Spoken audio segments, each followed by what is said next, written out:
This House is in session. Committal papers. Honourable Leader of Government Business. Mike, please, Mike. This should be automatic. Mr. Speaker, I am commanded to lay the Public Service Qualifications Amendment Order 2021. Revert to government business. Prior to the suspension of this Honourable Chamber yesterday, this Honourable Chamber was continuing the debate of the estimates of revenue and expenditure for the year 2021 to 2022. We shall now return to such.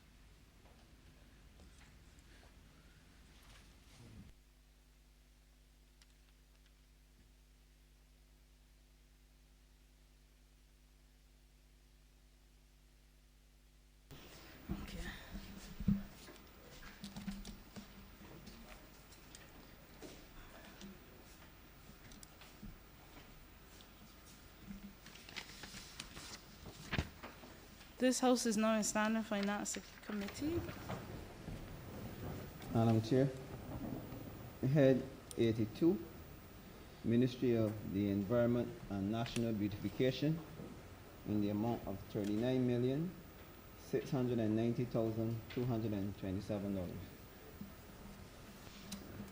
Honourable Minister. Pleasant good morning to you, Madam Chair, and all my August colleagues and distinguished guests. First, let me introduce the team from the Ministry of Environment and National Beautification. To my right, to your left, obviously, is the Permanent Secretary, Ms. Daphne Kelman, Mr. Steve Devonish, Director of the Natural Heritage Department, Ms. Lisa St. House, Deputy Director, Environmental Protection Department, Mr. Travis Sinclair, Senior Environmental Officer, Policy Planning, Research and Information, Ms. Kim Downs-Ayard, Senior Environmental Officer, Biodiversity. Mr. Nigel Jones is the Senior Environmental Officer, Senior Technical Officer, for the National Botanical Garden. Ms. Tora Lord, Solid Waste Management Coordinator, Project Management Coordinating Unit. Mr. Ron Goodridge, the Environmental Officer, Climate Change and Ozone Protection. Mr. Ramon Allen, our Chairman at the Sanitation Service Authority, Ms. Janice Jones, who is the Manager, Sanitation Service Authority, and Mr. Ryan Alves, General Manager of the National Conservation Commission, and of course, Mr. Rohan Payne, the Assistant Project Coordinator of Biodiversity. Let me first of all welcome all my staff and thank them for being here this morning. I also want to pay homage today to my colleague, Minister Bostic, who is working assiduously in the fight, recognizing, of course, that this is a year to date since we had our first case of COVID-19. And it's important and significant for me to be here in the well today because prior to this first case and the vagaries of COVID-19, the entire conversation that the world was having was the environment and our response to climate change and natural disasters and the global warming as we know it. I want to say today that the Ministry of Environment and National Beautification stands as the protector of the environment and to ensure that the vagaries and the idiosyncrasies that confront us in terms of global warming and climate change, that we are able to mitigate, resist certainly, and to adapt to these challenges. And there are two dimensions basically to the Ministry of Environment and National Beautification. There is the international dimension, which speaks to our international commitment across the board. And we are signatory to a number of conventions. We signed the Paris Agreement, of course, and through the United Nations framework and the Convention on Climate Change, we are able to augment our policies and our programs because inadvertently there are COPs, which is the Conference of Parties, that we are party to every single year, and this allows Barbados not only to have the technical and scientific knowledge, but also to be able to assess much needed climate finds. It is my desire to one day be able to say that this ministry has a measure of independence where we are able to punch above our weight in the international sphere, where Barbados is able to garner climate funds from throughout the world because they see us as the leaders and the country that is able to chart the new direction as far as it relates to protecting our environment. Of course, we are also signatory to the Basel Convention, which speaks to the movement of hazardous waste across the borders and in terms of transshipment. And our Environmental Protection Department is responsible for that. The Rotterdam Convention, which speaks to the chemicals and the amount of pesticides that we use in the environment, of course recognizing that those pesticides can lead to the greenhouse gas and the damage to the ozone layer. So, of course, we have we are signatory to that convention as well as the Stockholm Convention, which speaks to the persistent organic pollutants, or POPs, as they are called. And of course, the Biological Diversity Department has a relationship and a signatory to the CITES, which looks at the trade on endangered species. It is the Convention for the Trade of Endangered Species, recognizing that biodiversity must form an important part of the conversation as it relates to our fight against these vagaries of climate change and natural disasters. We had the Latin America, the Forum of Latin America and the Caribbean only recently, and one of the things that were exposed across the length and breadth of the conversation was the fact that we must find natural-based solutions, and including biodiversity, and ways how we can preserve that which is natural in order to fight these climate change and the disasters. So we are also signatory in this ministry to the Montreal Protocol and the Vienna Convention, which looks at the ozone-depleting substances. And there are a lot of ozone-depleting substances, but we recognize, of course, that the major greenhouse gas is carbon dioxide, but you also have a duty to ensure that the refrigerants that are used in Barbados, the gases, the chlorofluorocarbons and gases used in the industry, whether it is car air conditioning, whether it is room air conditioning, that those refrigerants are taken care of in terms of disposal so they're not exposed to the atmosphere and damage the ozone layer.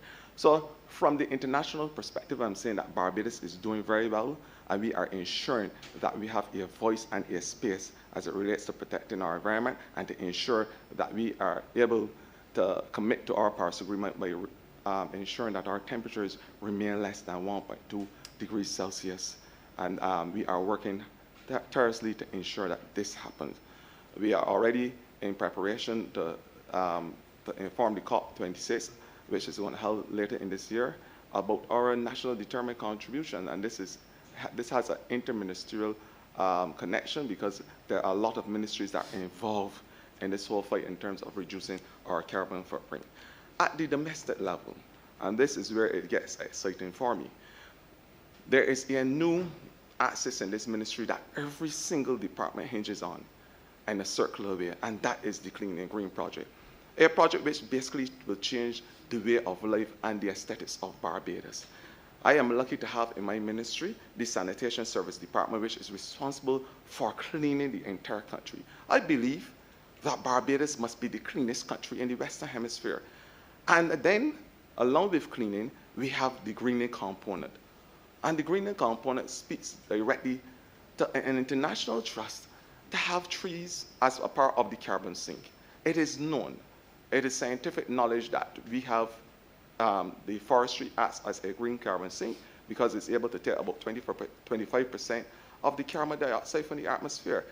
In the ocean, you have the phytoplankton, and they're taking about 25%. 50% remains active in the atmosphere, and that is what causes the damage to the ozone and the other environment. What we are saying is that the Clean and Green Project allows Barbados to reach this noble goal of planting 1 million trees. I said already when I planted the jacaranda tree in the botanical garden that I will plant 1,000,001 because of the ability for the forestry to act as a carbon sink and to sequester carbon dioxide from the atmosphere, that dangerous greenhouse gas that is destroying our way of life. That is what I said. So what do we do in this program? We clean the entire country with the Sanitation Service Authority. As part of the important component of the program is that in communities where there are these unseemly refuse hubs, these anesthetically looking refuse community-scapes, we are changing them to a proper refuse hub so that the communities will have a refuse place to put their garbage, and that it can look nice and aesthetic, and it can bring out the beauty in Barbados. I said already, and I will repeat. It makes no sense having an iconic song. We have iconic people called Beautiful, Beautiful Barbados, sing by an iconic group, and Barbados is not idyllic. Absolutely makes no sense. It is my quiet and unreserved determination to make Barbados the most beautiful place in the Western Hemisphere. So, as I said, there is the cleaning component, which speaks to the sanitation. We come in and we do the bulk waste in communities, and through the community engagement program, because we believe that Barbados must have a sense of ownership in this program. They must have a sense of altruism. They must work in collaboration with government, because partnership is an important cog of any sustainable development. And we are saying, as part of a sustainable development plan, people must be part of that journey. So we have the community garbage pickup, and that is done bulk waste collection through the sanitation. After that, our biodiversity unit goes into the area and see what is there to preserve in a biological space. Because biodiversity speaks to what happens with living organisms in a geographical space and how we can preserve those things that are important to us right now. I have spoken already, and my colleagues will laugh when I talk about the Philodactylus pulcher or the big lizards that we see walking around. But they're an important part of our biodiversity, not only in terms of the regurgitation of the soil, but they are able to remove that one pest that causes havoc, and it causes just as much life as COVID-19, and that is the mosquito, which causes a lot of mosquito-borne disease, dengue, as we know it. And I'm saying is that these lizards are able to eat the egg off the leaves of the trees. The frogs, as we know, I don't know the last time that we see polywalls running around Barbados. Those things that would make people strange are the things that are part of our biological space. And I'm saying that we have to preserve them. Our natural fauna and flora, the trees that are important in terms of how they protect us from the pests. I said already, and the NCC has started a propagation exercise where they are looking at from the citronella grass back down to the pear-tree trees, which are natural mosquito repellents. We are looking at rosemary, we are looking at basil, we are looking at lavender, and all those things have biological purposes. And that's why I said, and I'm happy today to report to the entire country that we have a biological diverse action plan, which we will roll out the next couple of years to preserve our natural fauna and flora. So that is an interesting aspect of the Clean and Green project. Then there is the community engagement, because we have the community engagement exercise where our project management unit is allowed to engage Barbadians at the level of reduce, reuse, recycle, and recover, and no repair. Because I'm sure, Madam Chair, that when you had a skirt, when you were a young girl, you were able to repair it and reuse it. And that is the type of circular Barbados that we are talking. So the 5 R's must become an important part of the conversation of Barbadians. It must be the new tenets that seek to augment the way how we live in a circular Barbados. So that is an important part of the project. And then, of course, it is the National Conservation coming in with the dendrologists and all the specialists to see how we will beautify that particular area, whether it is whether we are putting parks in the area, whether we are putting a natural area for exercise, whether it is for the psychosocial aspect of greening, because we believe that Barbados right more than ever must have a psychosocial space to balance their humerals. And that is basic medicine. You are a doctor, Madam Chair, you know that better than me. But we are creating these green spaces. We are changing the landscape of Barbados. And of course, I cannot finish my conversation and my preamble unless I talk about the National Botanical Garden, a natural oasis. We are going to bring to this country the most beautiful oasis in the entire Western Hemisphere with the National Botanical Garden. Along with the trees that we are going to plant, to sequester the carbon dioxide, we are going to have medicinal gardens. We are going to have ornamental gardens. There are going to be areas in the garden which is going to be specific for the indigenous plants in the area. It's going to be an area where the elderly can come in the twilight of their years and relax. Those in the dawn of their years, the children can come and learn about taxonomy, because we are going, right now as I speak, we are putting the blocks on the taxonomy center, because we understand that classification is an important part of the conversation going forward. The germplasm, how we treat the genetic material to inform how we plant trees, the timing that we plant them, and how we are able to resist against all the diseases from the biospheric fungi to the, or the types of fungi and bacteria that is known to affect the our trees and our tree stock. And then, of course, there is the herbarium, which looks at the dry leaves in order to be able to study the etiology of plants and so forth. This is the type of science that we are applying to our National Conservation Unit, and to ensure that we have a green space and that we are able to meet our commitments. We are right now, we have approved certainly the master plan for the botanical garden, and we are in the process of building out the roadwork and the utilities and what we call the amphitheater, which is going to be an entertainment center of excellence in the botanical garden. You have seen some activities according to where you are standing geographically, on the left or the right side of the botanical garden. What you're saying in terms of the removal of the River Tamlin, and that's how we talk in circular Barbados. We are removing the River Tamlin from the most eastern side, if you're looking the area of town. And this River Tamlin is now being used by the factory, by Portville factory, as a source of biofuel. And we are saying that we are clearing that aspect to make that an international garden. The time is right in Barbados for us to be able to say that we are selling our country as an international green space, where the tourists can come and understand the whole principle and concepts of international greening. How they can be able to plant a tree, nurture that tree, and be responsible for adopting that tree. So it's an adopt the tree principle. It is I remember you have a minute left. I was now getting started. It was, so we are now having that type of conversation in terms of having the international committee, because there are a lot of countries that want to invest. They're happy about what Barbados is doing to transform the lives and to have a green economic recovery. So they're interested in buying into the whole notion of having a green botanical space. So that's what you have in the international garden to build out. My friends, this ministry is going to do every single thing that is humanly possible to ensure that Barbadians are protected in the environment, that this little sphere called Barbados will be recognized as the most beautiful country in the Western Hemisphere, that we are able to have a green economic consciousness, and that, in the not too distant future, that this ministry will now have a sense of independence, where because of what we are doing on the ground, from our indoor air qualities to every single thing we are doing, that the international community will say to Barbados, we are with you in this exercise and this journey. We understand your cause, and we are willing to put not only the technical support, but the funding. With those few words, Madam Chair, I'm obliged. Please and move the head. And I wish to move that head 82 stand par. Thank you. Honourable Leader of the Opposition. Thank you very much, Madam Chair.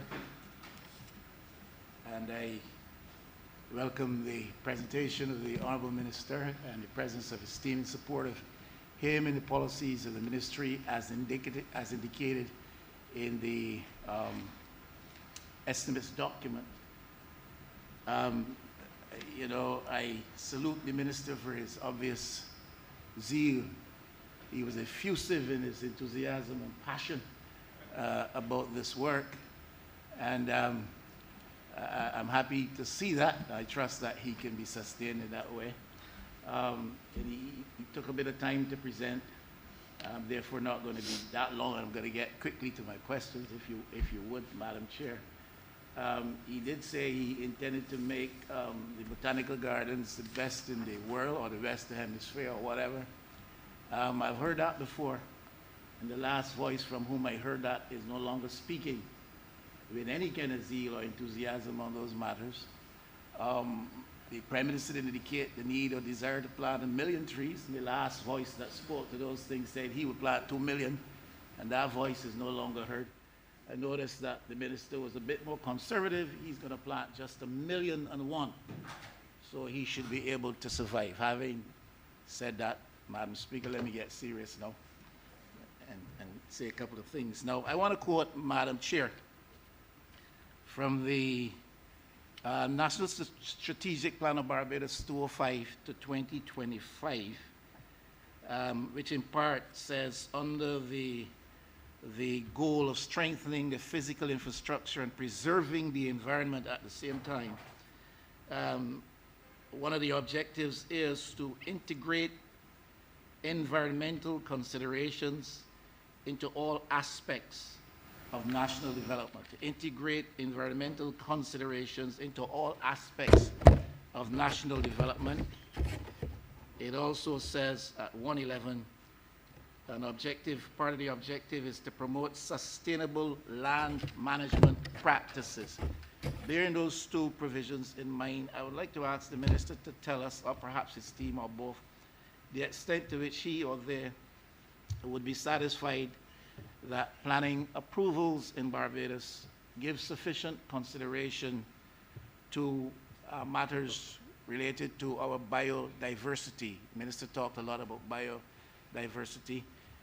To what extent is he happy? To what extent is his team happy, those who have principal responsibility for these matters, that in terms of development planning approvals, sufficient consideration is given to matters of biodiversity? That's my first question. I want to thank you, Honourable Member for St. Michael West. I want to let you know that within the next couple of weeks, months, hopefully, there will be a biological diversity action plan which speaks to the preservation of our natural fauna and flora. Because we understand the importance of biological diversity in the fight against the vagaries that we spoke of earlier. I want to say that, along with that, my department is also charged with land management and ecosystem management. Because we understand not only in Barbados, but in the world, every single year there is about a 10,000 hectare loss of land to desertification. And Barbados being one of the 10 most water scarce countries in the world, we are not independent of this idiosyncrasy. What we are doing is that we are having that conversation right now to ensure that desertification is a thing of the past, that arid land is a thing of the past, and that we are now looking to regenerate using biological diverse methods, our forestry, and our degradation. But to further expose this, I would call on the officer responsible for natural resource management, Mr. Steve Devenish, who can talk about land-based solutions. He can talk about mangrove and the ability for us to develop our ecosystems on our gullies and to ensure that there is a biological diverse state in that type of development. Because more so than ever, we now have to look at biological ways to manage our ecosystems. Because if we continue using the industrialized and chemical ways, then we will be spinning top in mud as it relates to protecting our ozone environment. After him, I would also invite Ms. Kim Downs-Airguard, who is at the center of all discussions as it relates to wildlife, ecosystems management, forestry and restoration, and our biological diverse stock. So I will ask Mr. Steve Devenish to expound on the whole issue about land conservation, desertification, the management, how we can look at ways of reintegrating our hard pan sand soil in the Scotland district. And there are a lot of biological diverse ways. That's why the ministry have these interlinkages. So I will invite Mr. Devenish to respond. Good morning. My name is Steve Devenish. I'm the Director of the Natural Heritage Department in the Ministry of Environment and National Beautification. The question posed is an interesting one, and the ministry has been working assiduously over a period of time to ensure that there is, one, integration within national planning, and two, in our discrete project planning process and programming process, we focus and we drill down on specific sites. Our principal integration starts within the context of the physical development plan. And the physical development plan speaks to... Madam Chair, if I may interject, yes, we do have a problem with volume. I'm not hearing Mr. Devenish quite clearly. And in the interest of time, I'm sure this ministry is quite focused on what falls to it as its mandate with respect to biodiversity here in Barbados. My question really is the extent to which, coming from the other side of the equation, the planning department, the approvals process, to what extent is the ministry satisfied that in issuing of those approvals, in the pursuit of the process around those approvals, to what extent is the ministry satisfied that the interests of this ministry are sufficiently considered and that in planning approvals being issued, biodiversity considerations are being sufficiently taken into consideration by the planning people? Thank you, sir. The point I was going to come to is based on the physical development plan applications that speak to the natural heritage conservation, national park and protected areas are indeed referred to the ministry. They also refer to the Natural Heritage Department, and in instances where there's a more specific biological or biodiversity requirement, it goes to the ministry. And we therefore are allowed to comment on physical development plan applications. Plan applications are very often issued with conditions attached to preserve the environment, which are conditions that are developed and derived from the Ministry of Environment Interests. So you're happy with the extent to which they listen to you? Yes, we are. All right. I just want to save the time of the chamber, ma'am, and permit others to get to questions which they may have. I just want to know the ministry is satisfied that the planning people listen to them. And further to that, if I may, Member of Parliament, Honourable Leader of the Opposition, is that there is a Tree Preservation Act, and the dendrologist, the only one in the Western Hemisphere, he sits as part of that committee that determines which tree we can remove, which cannot be removed for their biological diverse purposes and for sustainability. So that is all part of the planning proposals going forward. So we do have a voice and a stake in what happens in terms of our planning. Thank you, Minister. Ma'am, will you leave my second question? And it relates to the National Strategic Plan again. Part of the objective of which is to protect the island's water supply, including groundwater resources and waters in coastal aquifers, and ensure effective conservation of the island's coastal and marine ecosystems and living resources while improving their quality. And my question, therefore, is what is this ministry's assessment as to the impact on our marine-related biodiversity by coastal activities such as construction and other activities, especially when we start to think in terms of the coral bleaching effect, the impact upon turtle habitats and turtle movements, etc. What is the ministry's assessment as to the impact on our marine-related biodiversity by coastal activities?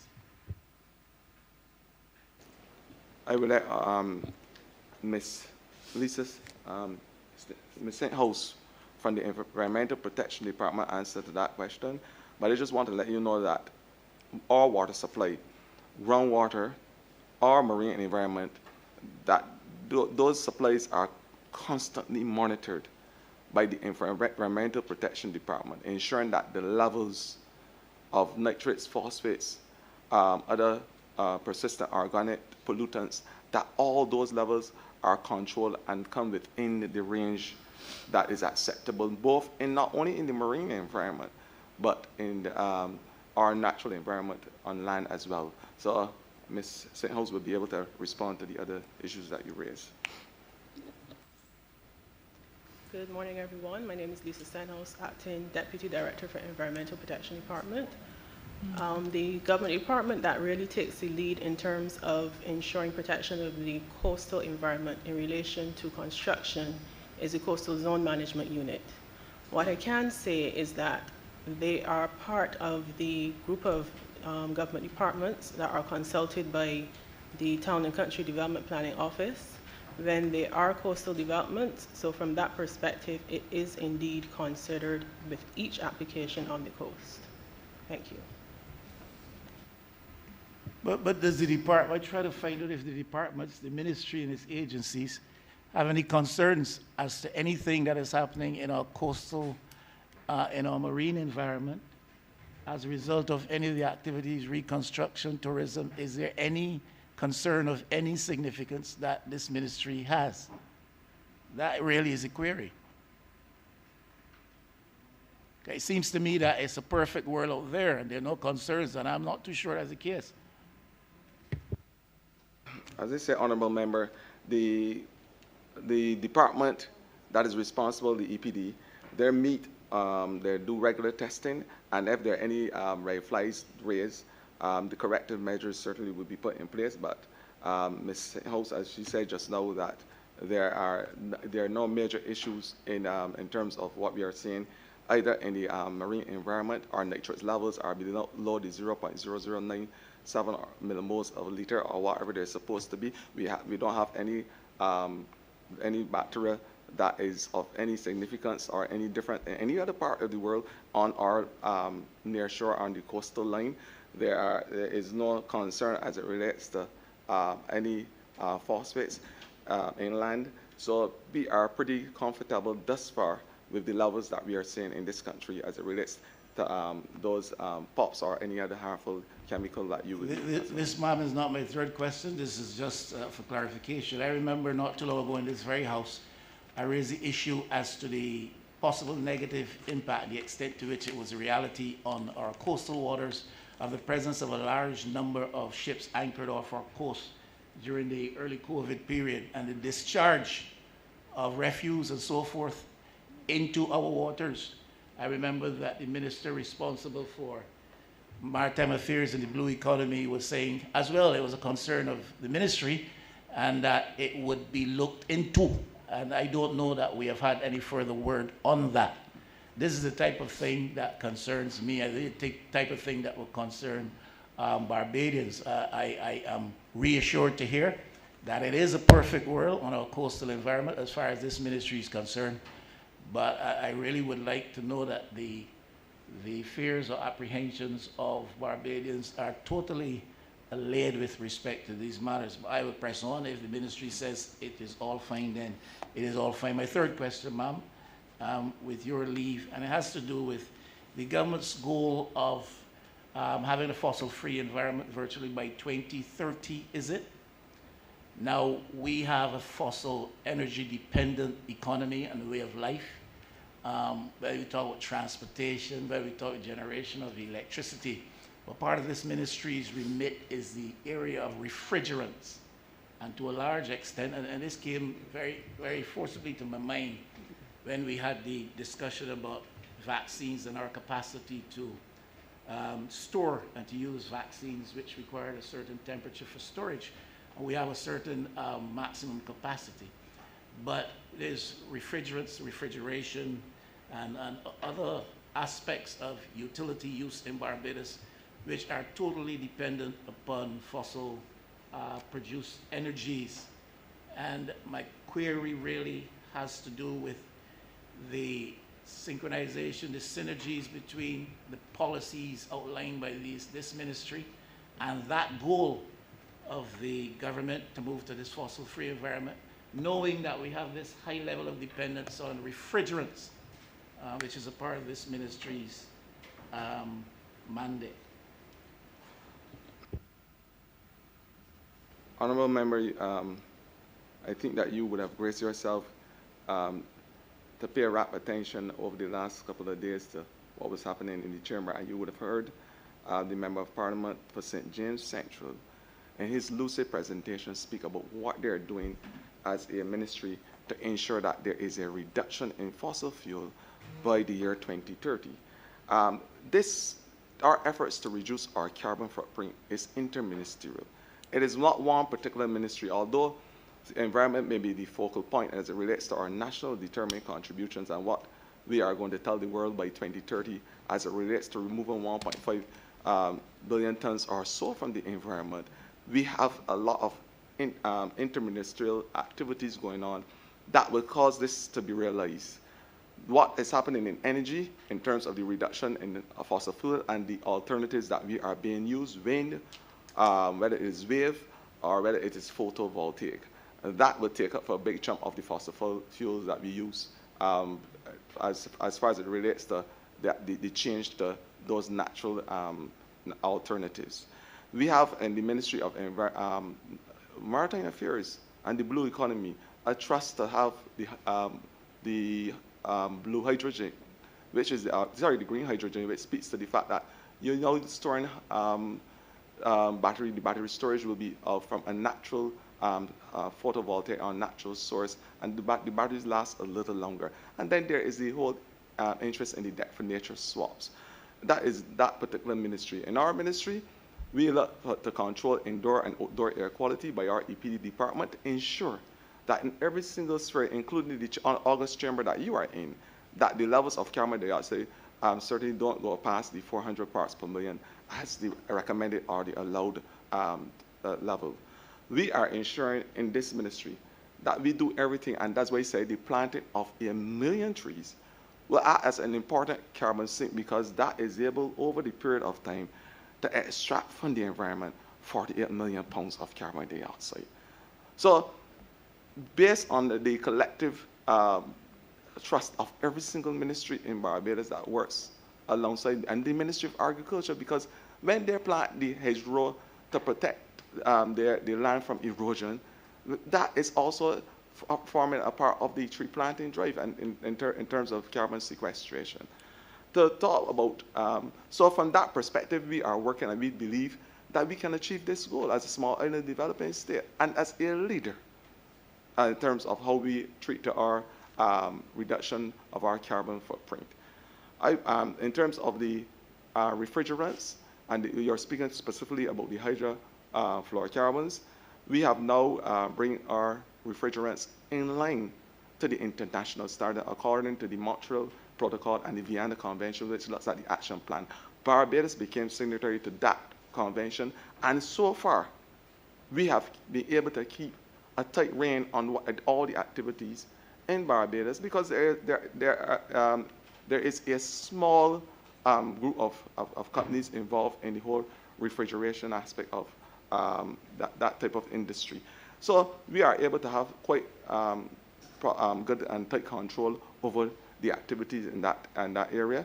And along with that, we ensure that their disposal is done according to the international standards. So we do not really have a problem in Barbados per se as it relates to the refrigerants, the fact that they will escape to the atmosphere and cause damage to the ozone layer, because we have a tight control of the ozone depleting substances in Barbados. But to further elucidate on that, I will call on Mr. Ron Goodrich, who is responsible for ozone protection and climate change. Thank you, Minister. Good morning, everyone.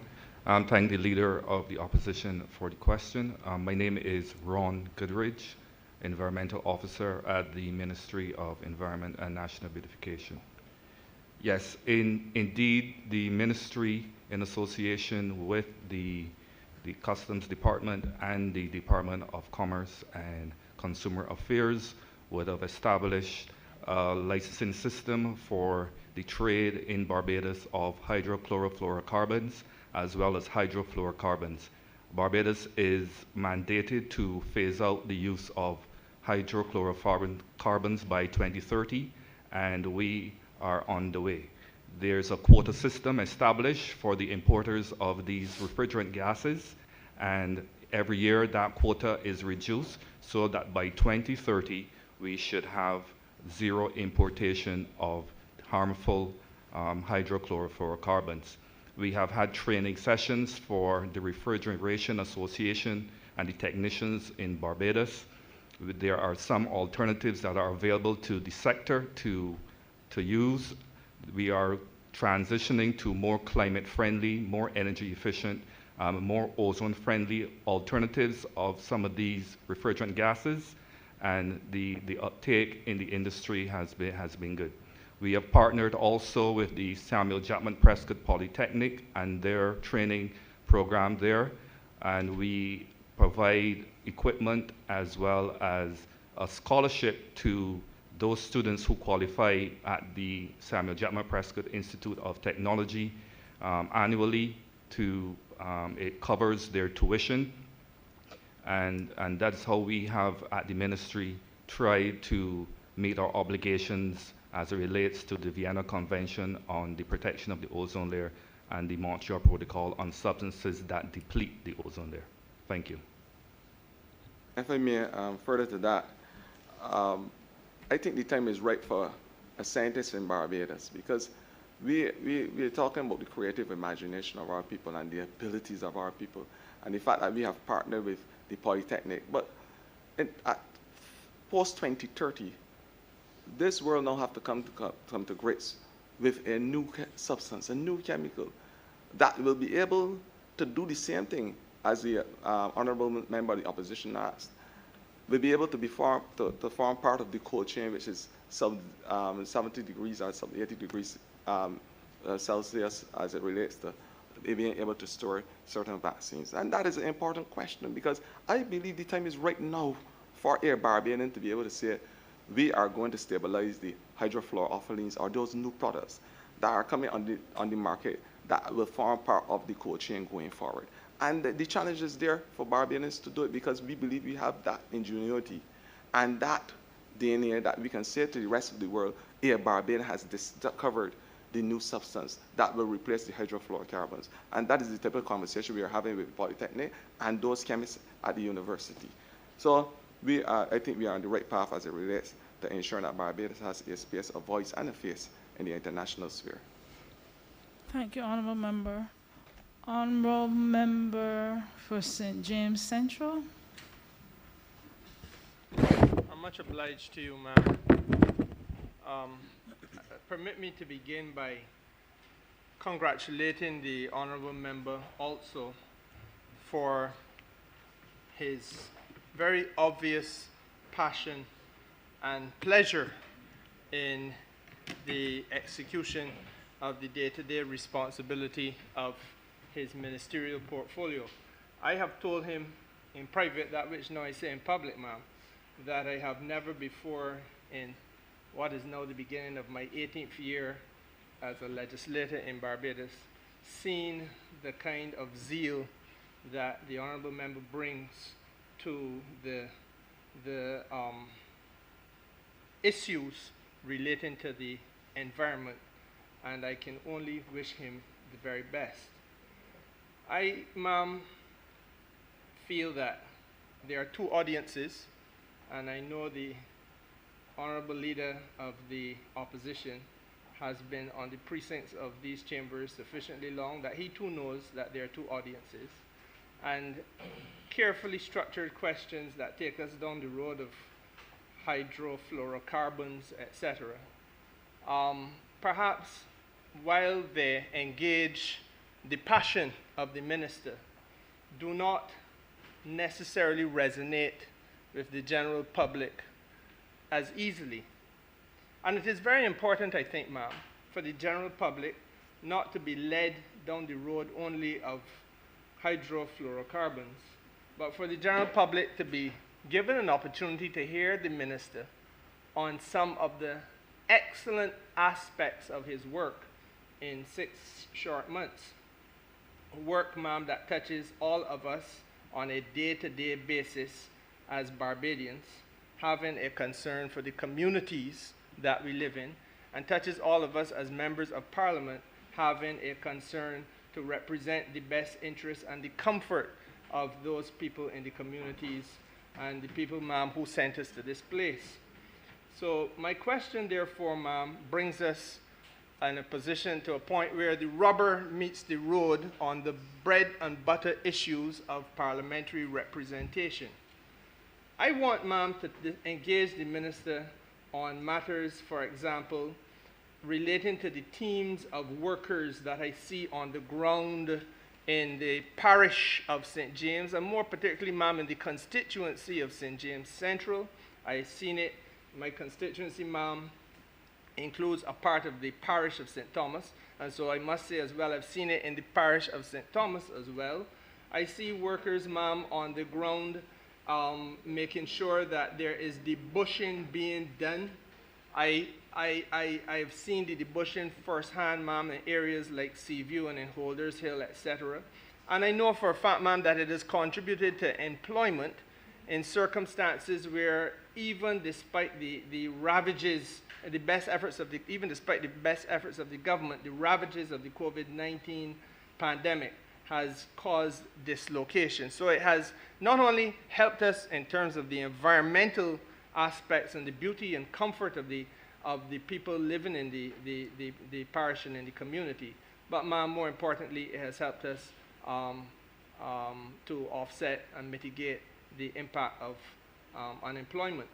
Now, ma'am, I would like the minister to elaborate a little bit on this program and to indicate to the House what his judgment is as to how much longer this program can continue, what his assessment is as to what it has been able to achieve thus far.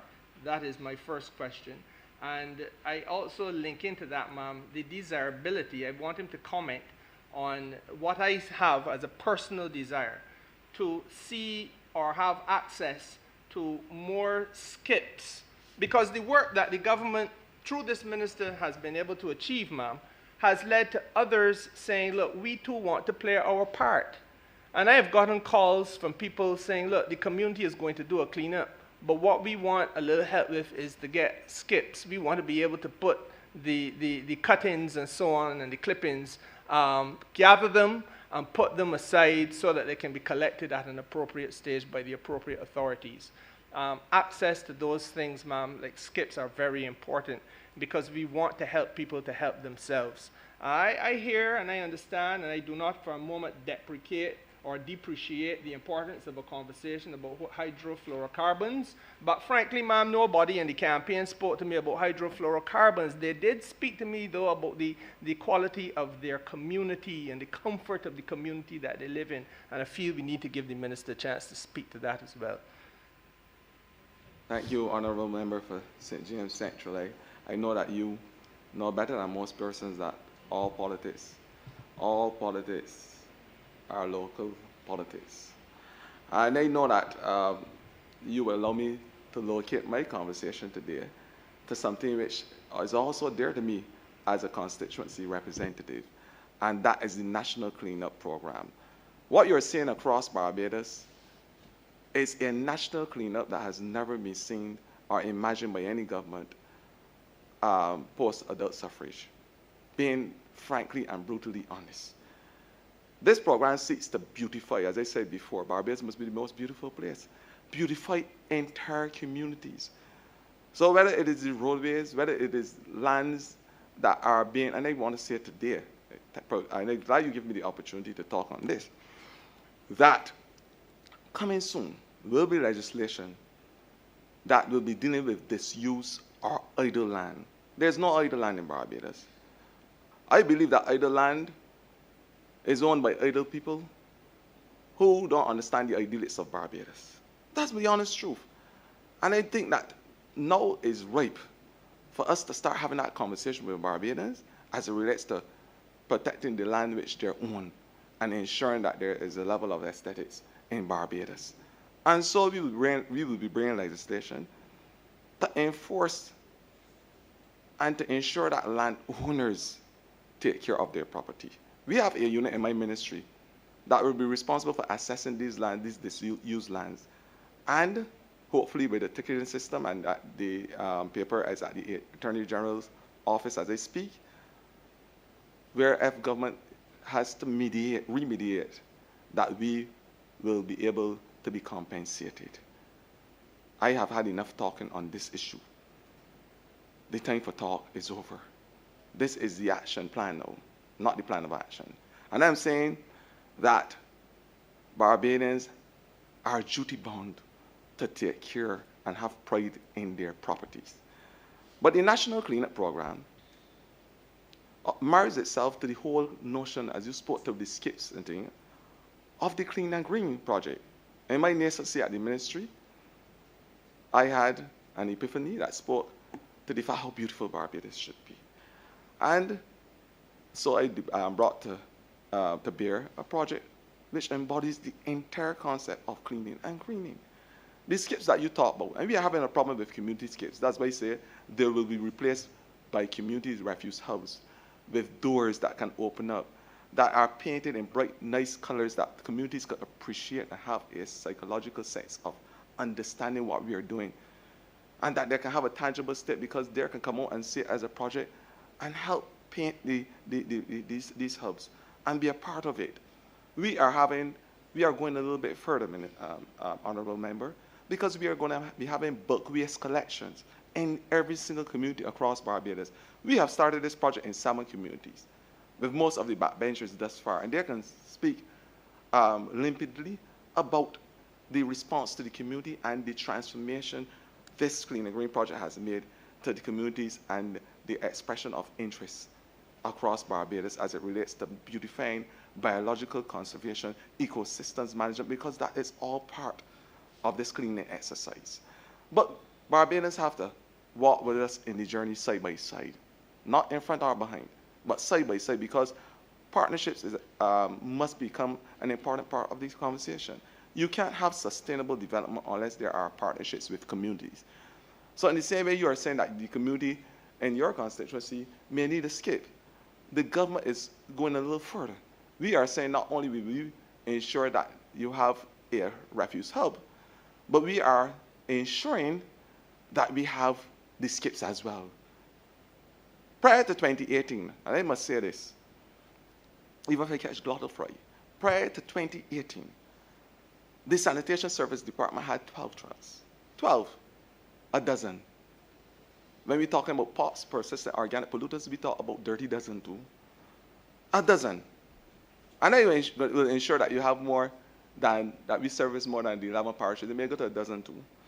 What I'm saying is that we, since we took over this government, I want to pay homage and tribute to the former minister who was responsible in leading the fight to ensure that trucks came to Barbados. Albeit the fact that he was able to go to the port and make sure that they come on land. I want to say that since this government come to power, we have 36 new equipment to service the communities in Barbados. The Sanitation Service Authority now has a hotline that residents and communities can call and be able to say, well, I have this garbage problem. I haven't seen my garbage being collected, and I want some action on X, Y, and Z. We have cameras now placed across Barbados. I would not say where.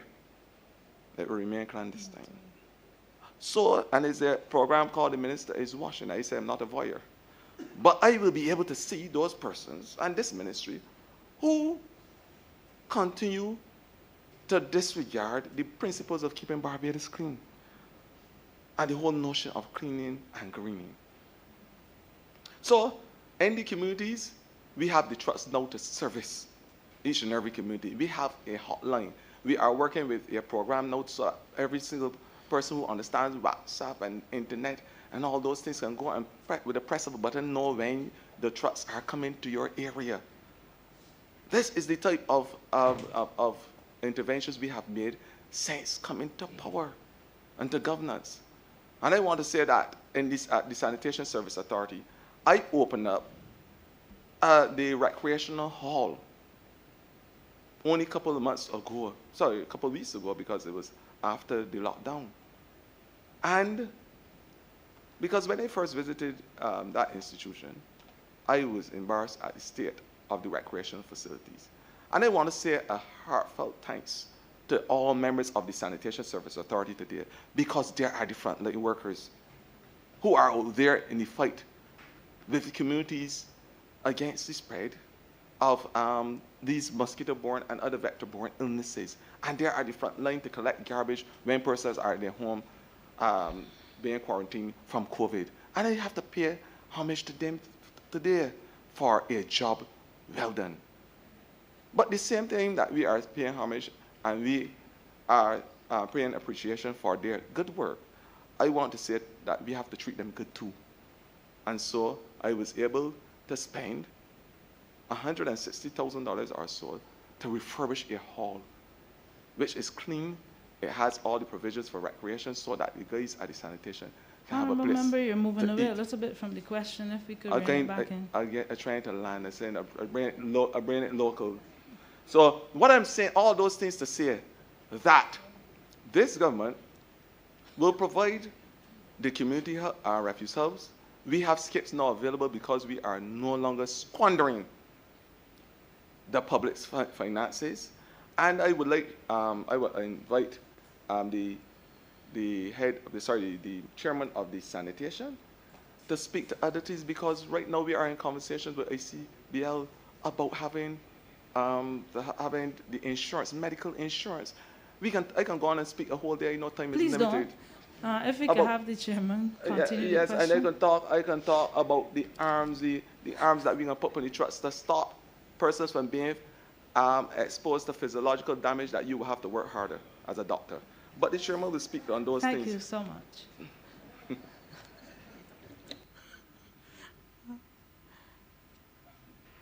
Ma'am, if I was allowing the chairman to... oh, sorry, beg your pardon.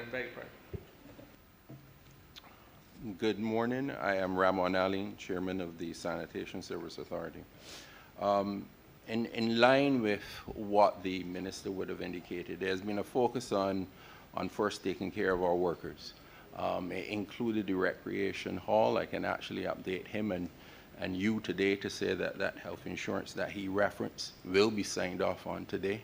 An agreement has been made. This was a commitment made to the workers by the Honourable Prime Minister, which the Minister made sure was at the forefront of being effected and brought to land, as he would say, as soon as possible. The service improvements which he has described are being felt in terms of tangible data collected from our hotline. The reality is, we can say, based on the reports that we are getting, the average Barbadian is receiving the service which they expect from the SSA, and they've been able to deliver it in a meaningful, timeful manner.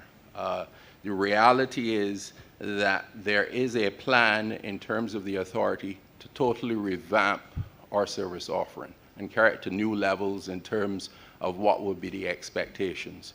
The rollout carts and bin lifters to which the Minister references will be an addition which will see the safety of the worker being paramount, the collection of data to improve efficiency and delivery of our services, route optimization, and also to allow us the more meaningful push forward a recycling program. The reality is that that will bring to the fore a commingled recycling effort to over 100,000 households in Barbados.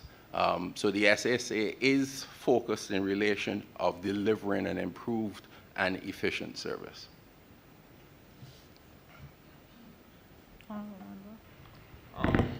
Ma'am, I want to congratulate the Minister and the Chairman of the Sanitation Service Authority on that wonderful step of introducing health insurance.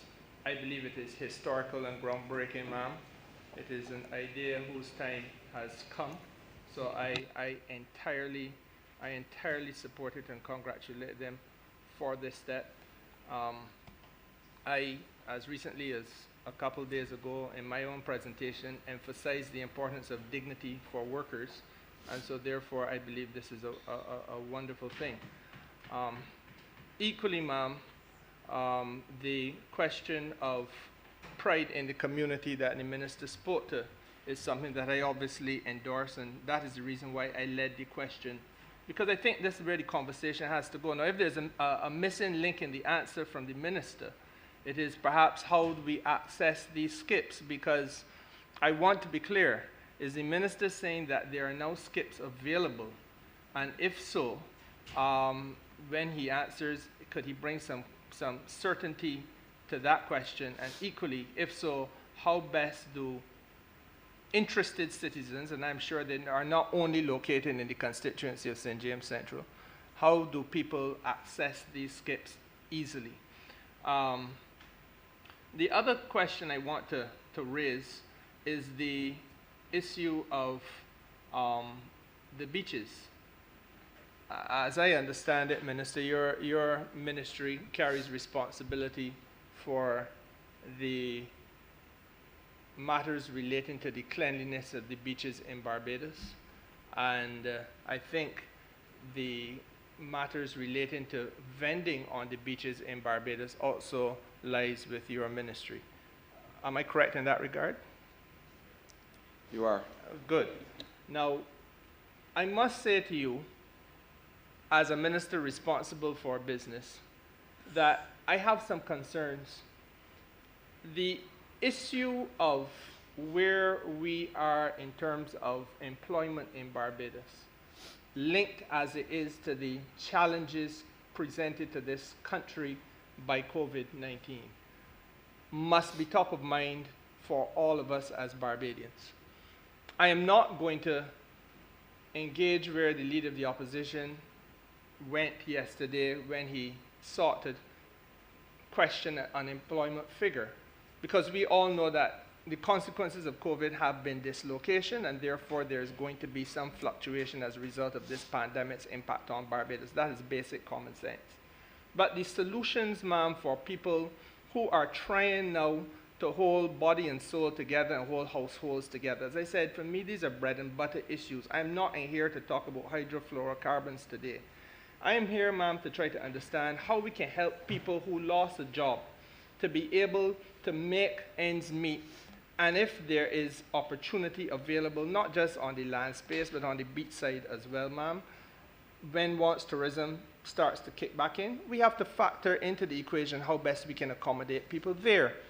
Not now, when they're in tourism, but at the time when tourism starts to come back in. So let us think in terms of what happens when the season starts down in November. Gives you a long run-in, Minister. But you have to plan it.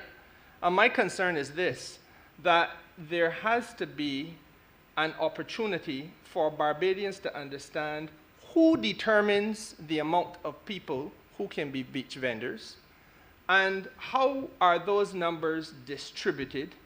Because I must tell you, Minister, I have been in this business now, as I said, for over a decade and a half. And I can't get clarity of purpose and certainty of policy on how this thing works. Who determines that between the Hilton and Sandy Lane, there are X number of vendors? How are those vendors allocated permission to vend on beaches, on any given beach in Barbados? And ma'am, the last part of the question would be, is it not important, given the circumstances, for us to be having a conversation internal to the Ministry of the Environment as to how the ministry can partner with the rest of Barbados to make sure that there is more opportunity for people who want to live an honest life and ought not to be forced to do things that otherwise they would have to do just to survive? Thanks for giving me that long run. I will make sure I bowl a legitimate ball and not a no ball. The issue with the skips, and I want to say to you that from the commercial end of the Sanitation Service Authority, that we have contracted persons to build skips, and we have, I can't give you the figure now, and probably the manager can speak to that, but we have more than adequate skips for events and for short-term purposes. The problem we have with skips, and now again it gives me the opportunity, that's why I told, I started my preamble by saying that I hope I don't bowl a no ball. But now is the opportunity for me to say to Barbadians that community skips are placed in communities for persons within that geographical space or that community. They are not placed there for persons to come with their trucks and offload in the skip when they are given jobs to carry the refuse to the landfill. They are not there for persons to put from bays, fridges, and all this commingled stuff in. They are there because at the point in time, there were some challenges getting the trucks prior to 2018 that were needed to service the communities. Now we have the trucks. We are saying that we are trying our best to remove the community skips, because the reality of it is that they're unsightly and they pose a health threat if they are not treated with the respect and dignity that they need to be treated with. So we are saying that we are going to replace most of those communities in communities where the trucks cannot traverse because of the small roads. And there's another problem that I can speak to too. There's a problem where Barbadians park at the side of the road, and we have had numerous complaints from the truck drivers, from the sanitation, who refuse to move their vehicles to allow the garbage trucks to go and collect their own garbage. Now, I can't understand what is could be the more lucid and more translucent than that in terms of getting your garbage out, where you would be able to allow the trucks to come and collect that garbage. It really has befuddled me. So I'm saying is that these are the types of conversations we need to be having with Barbadians, because it's a challenge from the Sanitation Service Authority. But I want to assure you that the skips are there for commercial purposes. We are now looking to move away from those unsightly skips to have community refuse hubs built with gates and proper signage, so that the communities can bring can be brought to a level of beauty and aesthetics.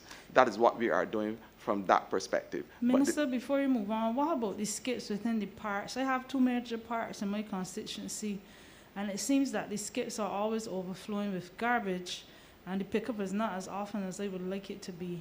Is there a plan to, and it is unsightly from the main road, is there a plan to increase the pickup there? But I would love to share with you and the entire Barbados the videos of persons going with trucks and offloading everything in those same skips. They don't have to pay skipping fees anymore. Persons ask them to move their refuse, and they're paid to do a job, but yet still they find a convenient way of offloading everything in the skips. Trust me, and the manager of both NCC and sanitation can speak on this. Because you usually see a rise after, well, not so much now with the COVID, but a rise in the garbage in the parks after, for instance, a bank holiday where people are picnicking, and then it takes days for the garbage to be picked up. But in terms of garbage, the trucks and the pickup, the manager of the sanitation can speak to that issue. I will give Ms. Janice Jones the opportunity to speak on terms of the pickups and the other operations where the skips and the garbage pickups are concerned. Thanks.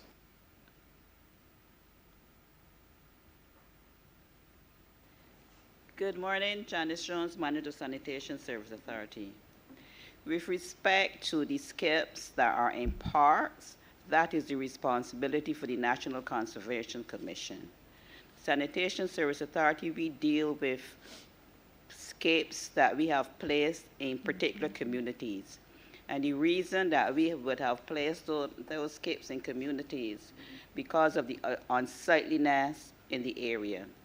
And in those communities where we have placed skips, we usually have a regular pickup for them. In some areas, for example, in Martindale's Road opposite the Queen Elizabeth Hospital, those skips are usually collected on a daily basis. And in some other areas, they're usually collected twice weekly. The manager of NCC to speak about the challenges and the skip collection for the areas of the parks and the beaches. Thank you, Minister. Good morning, Ryan Alves, National Conservation Commission, General Manager. With respect to the question about the removal of the skips, or the emptying of the skips, the collection is, on average, is once per week in the rural parishes and twice per week in the urban areas. We've had some challenges with persons who go to the parks and place their refuse in the skips. And it has caused some challenges in that it has caused us to increase our expenditure to remove the refuse from the skips on a regular basis, sometimes 3 times a week. We are hindered somewhat by our finances, but we try our best where we can facilitate to remove them as persons fill them. We often find that even on removing them the afternoons, by the next day, you find that there are some persons with their trucks or persons come to the sites and empty all of their refuse into the skips, usually construction debris or bulk waste, and we have to go the following day to remove it. Recognizing there are over 83 sites where we have to remove refuse, it is rather challenging to be doing this on a consistent basis. But we appeal to persons. I know the minister has cameras in some locations, and we appeal to persons not to come to the parks or the beaches and empty their refuse, but simply call the sanitation hotline, and sanitation would get to them and pick up the bulk waste, and to rely on the persons within the construction industry and persons who have restaurants, etc. They can rent skips from the sanitation or private persons, or they can have the refuse taken to the sanitary landfill.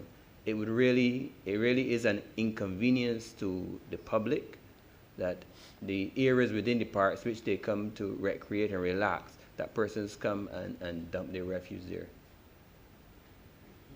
Everyone may interject.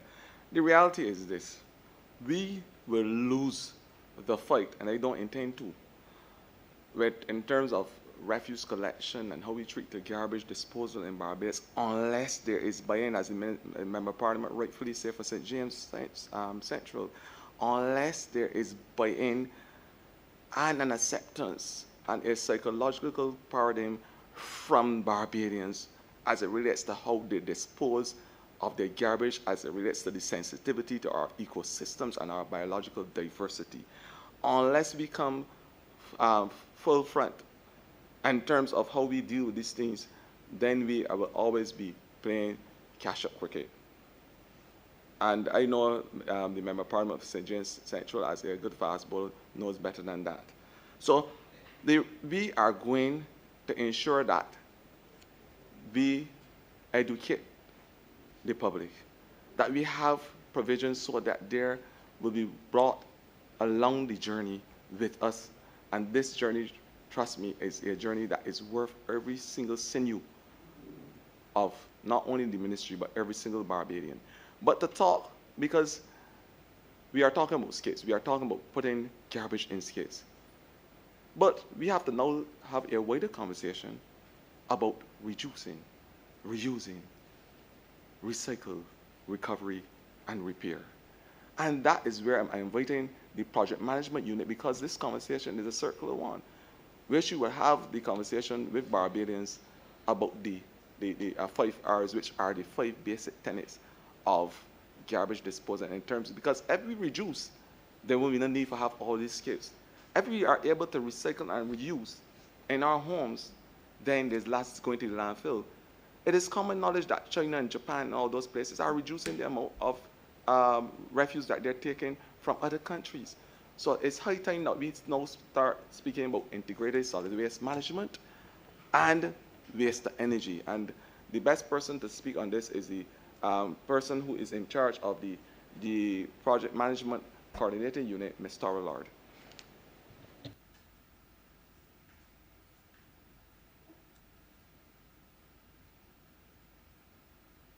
Good morning, Thora Lord, Waste Management Coordinator at the Project Management Coordination Unit. And in response to what you had said, let's go back to what you had said even earlier. We all need to have a sense of ownership in this whole thing. We've been talking about not having enough places to dispose of garbage, the problems with the skips overflowing. But the truth is that if we all take a sense of responsibility and we look at waste management, and not just how we can throw away our waste, but we look at reducing our waste. We look at reusing our waste. The 5th R that came in was repair, which has a very important part in the whole waste management hierarchy as well. Then we go to recycling. Recycling is something that has been happening in Barbados through the private sector for many years, about 20 years now, as far as I am aware. And it offers the avenue not only for waste minimization, but also in the case of repair and in the case of recycling, for us to be able to also have that employment aspect. Persons are able socially to take their recyclables back to a depot in order to get money. And while I don't always push this, the whole money aspect, I try to let people understand that it's important for them to do their part in order to have sustainability. Sustainability also in the whole clean and green effort. Ma'am, before you go, where are we with respect to recycling in terms of community recycling? I remember, I think it was last year, estimates, we discussed the recycle bins for plastic at schools. Where are we now with the general community, apart from taking your empties to the depots? Mm-hmm. Are we any closer for the sanitation service to do pickup in that way? That would be an answer for Whoever the Sanitation Service Sanitation Authority. Whoever needs to answer. But in the absence of that, yes, we still have the ability to take our waste back to depots. We did talk about it last time about schools recycling, the schools recycling program. And after that, unfortunately, we had COVID, and we didn't have the opportunity, well, the children weren't in school generating the recyclables.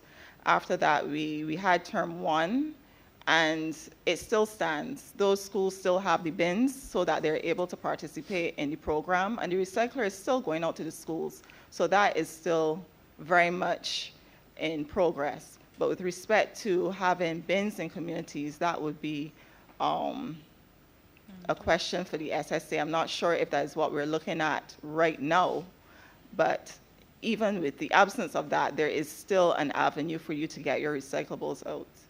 Thanks.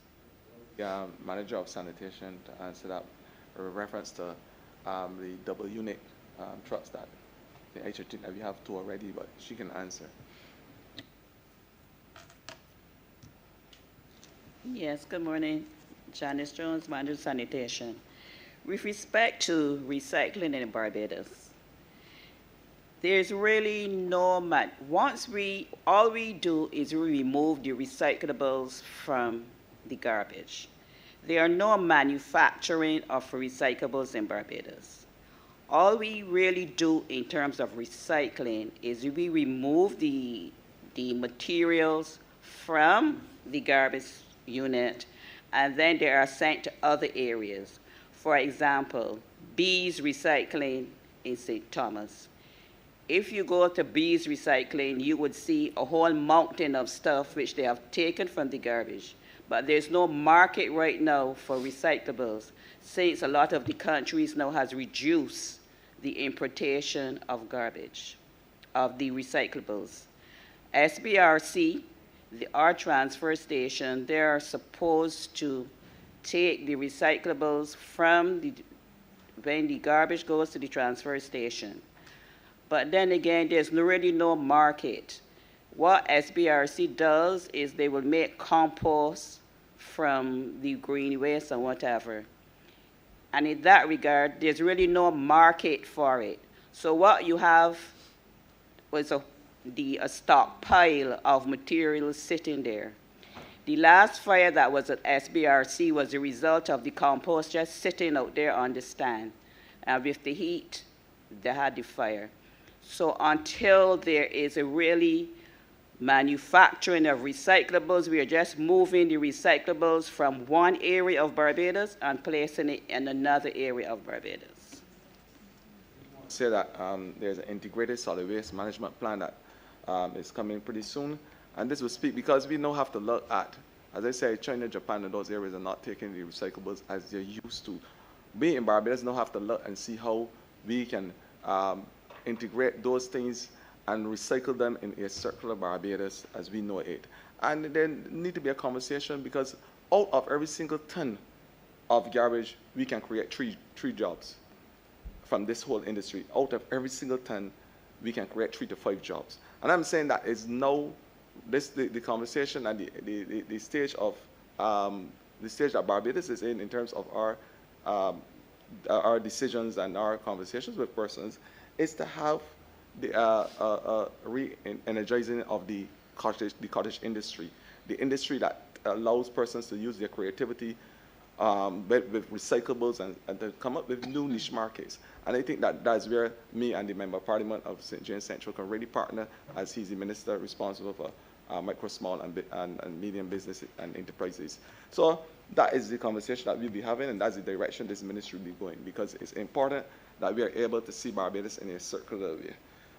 But he had another question about the NCC and the beach vendors, and I would like the manager of the NCC to be able to respond to that query. Okay, thank you, Minister.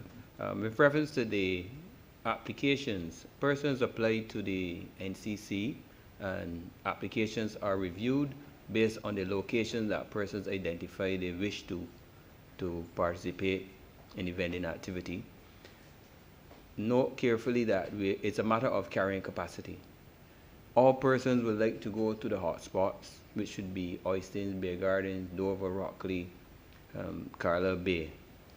We have limited space and infrastructure in these locations to facilitate things like food vending.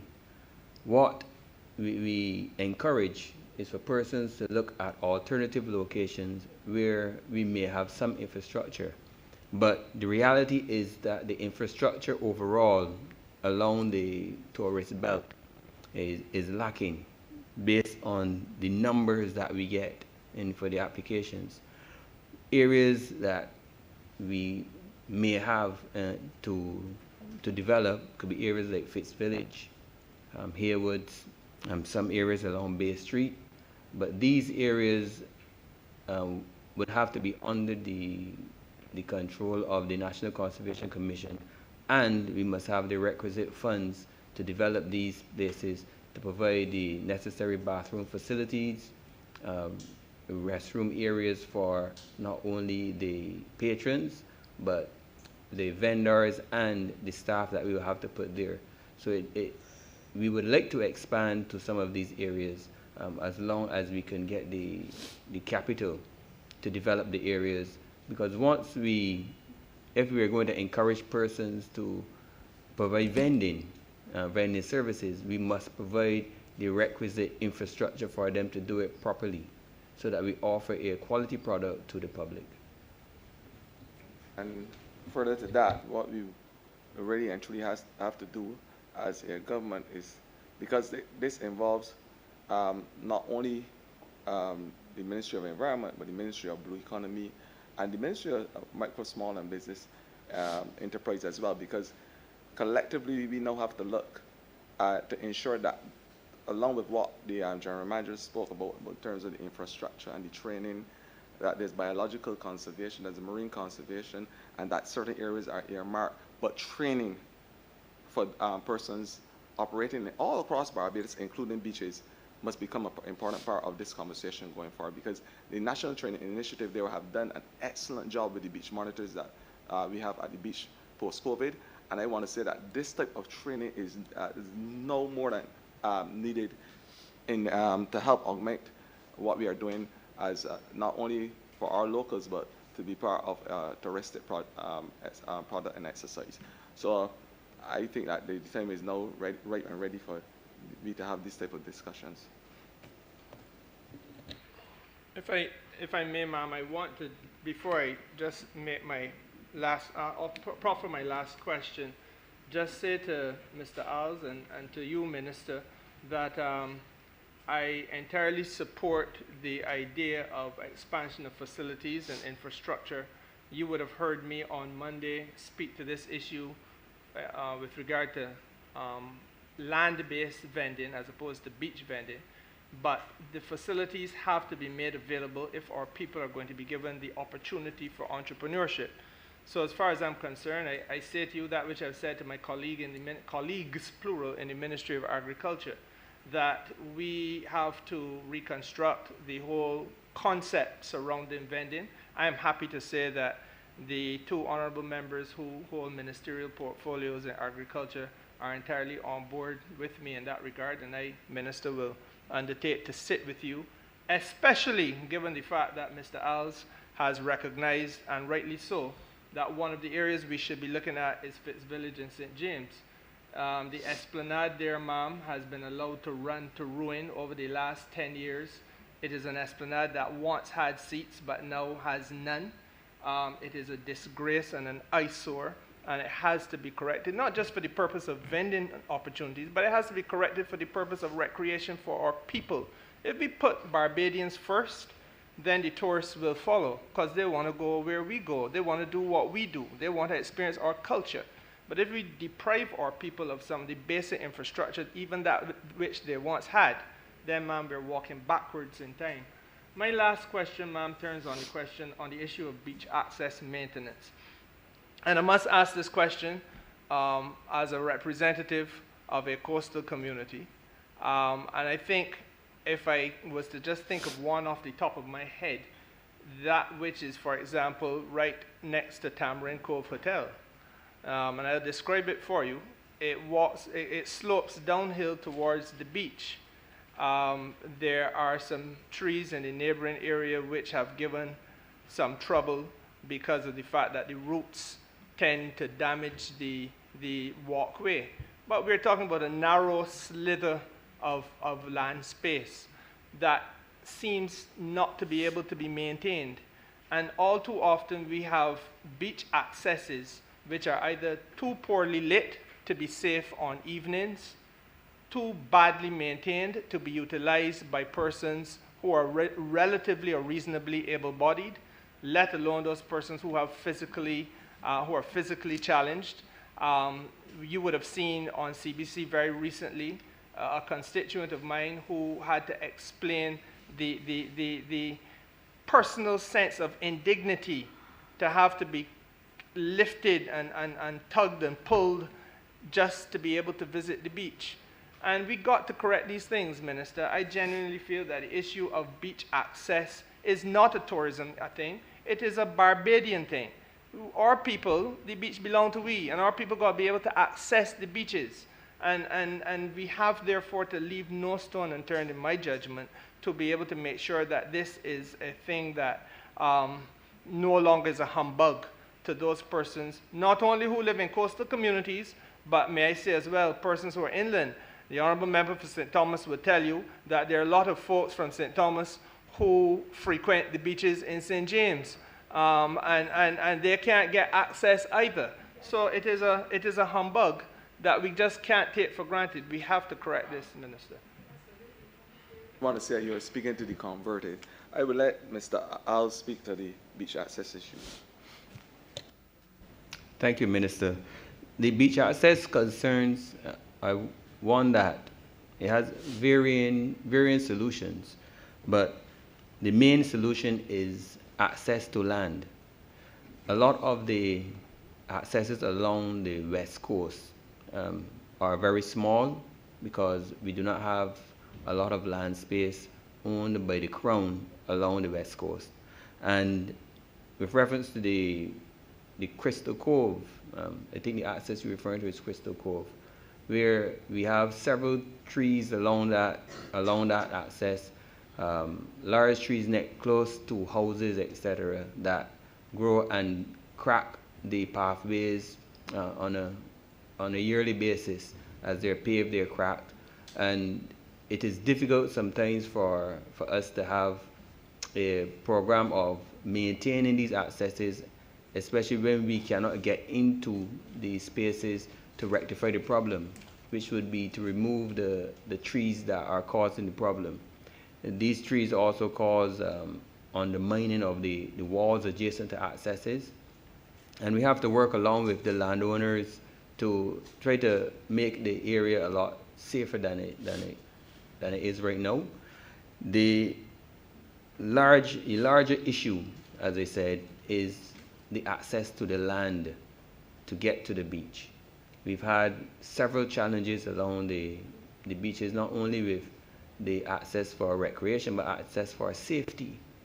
When we have to respond to incidents on the beach with lifeguards having to run long distances to get to an opening, to get to persons that are in trouble, and even for ambulances to then access these areas.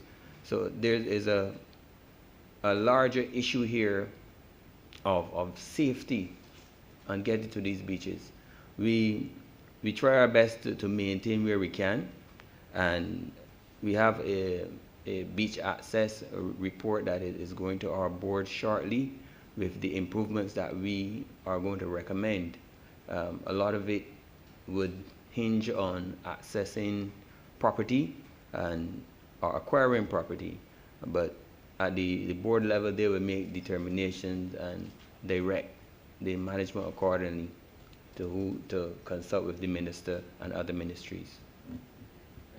Yeah, and just let me further add, now we are talking about beaches, and I am really an advocate for biodiversity, and some people call me a zoophilist. The reality is that we are now looking at endangered species of turtle on the endangered list. And I just make an appeal to Barbadians to try to protect and preserve the turtles. And stop, maybe done in a way that persons may not even be aware. But we now have to look at ways and mechanisms to protect those turtles that nest on the beach. And a lot of the problems that we are having is because involuntarily, Barbadians and their activities cause the dislocation of these turtles from nesting sites. And this is an important concern for our biodiversity, those persons involved in the turtle project. It is sad news for me to tell the entire country that we saw one green turtle at one sighting over the last 6 or 7 years. The hospital is now going more east to the east side because their habitats are being disturbed. And I know you made mention of the lighting at the Broadway and the walkways, but if you can have Barbadians being sensitive and the persons involved in the hoteliers or whatever being more sensitive to the types of lights that are being used, because that is distracting a lot of the turtles. So we're having some problems there. So I just want to chime in and say that the Barbadians to please take care of the endangered turtles. It's a serious concern for us in our biological diversity department. Thank you. Honourable Member for St. James South.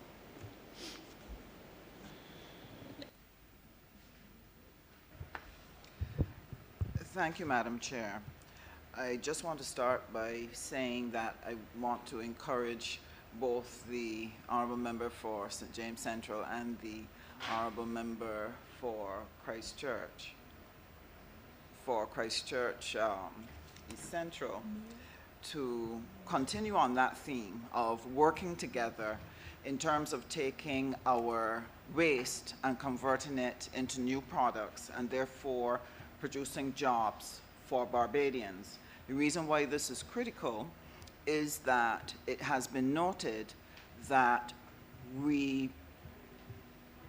changing how we do production and changing how we manage our waste will lead to the development of enterprises across the world that can actually contribute trillions of new dollars to the gross domestic product of the world, because we use new ways of doing things, and that this can bring sustainable jobs across the globe.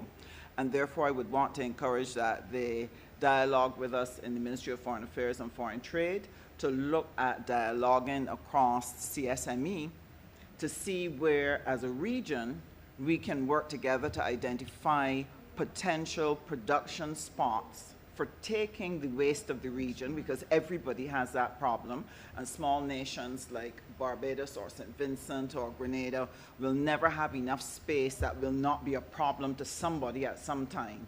So you don't end up with your Greenlands and your other spots that are creating problems right now. So I would like to encourage that we take a regional approach to this, because it can generate significant jobs and significantly change the course for a number of countries, because all of us then would benefit from proper waste management and disposal.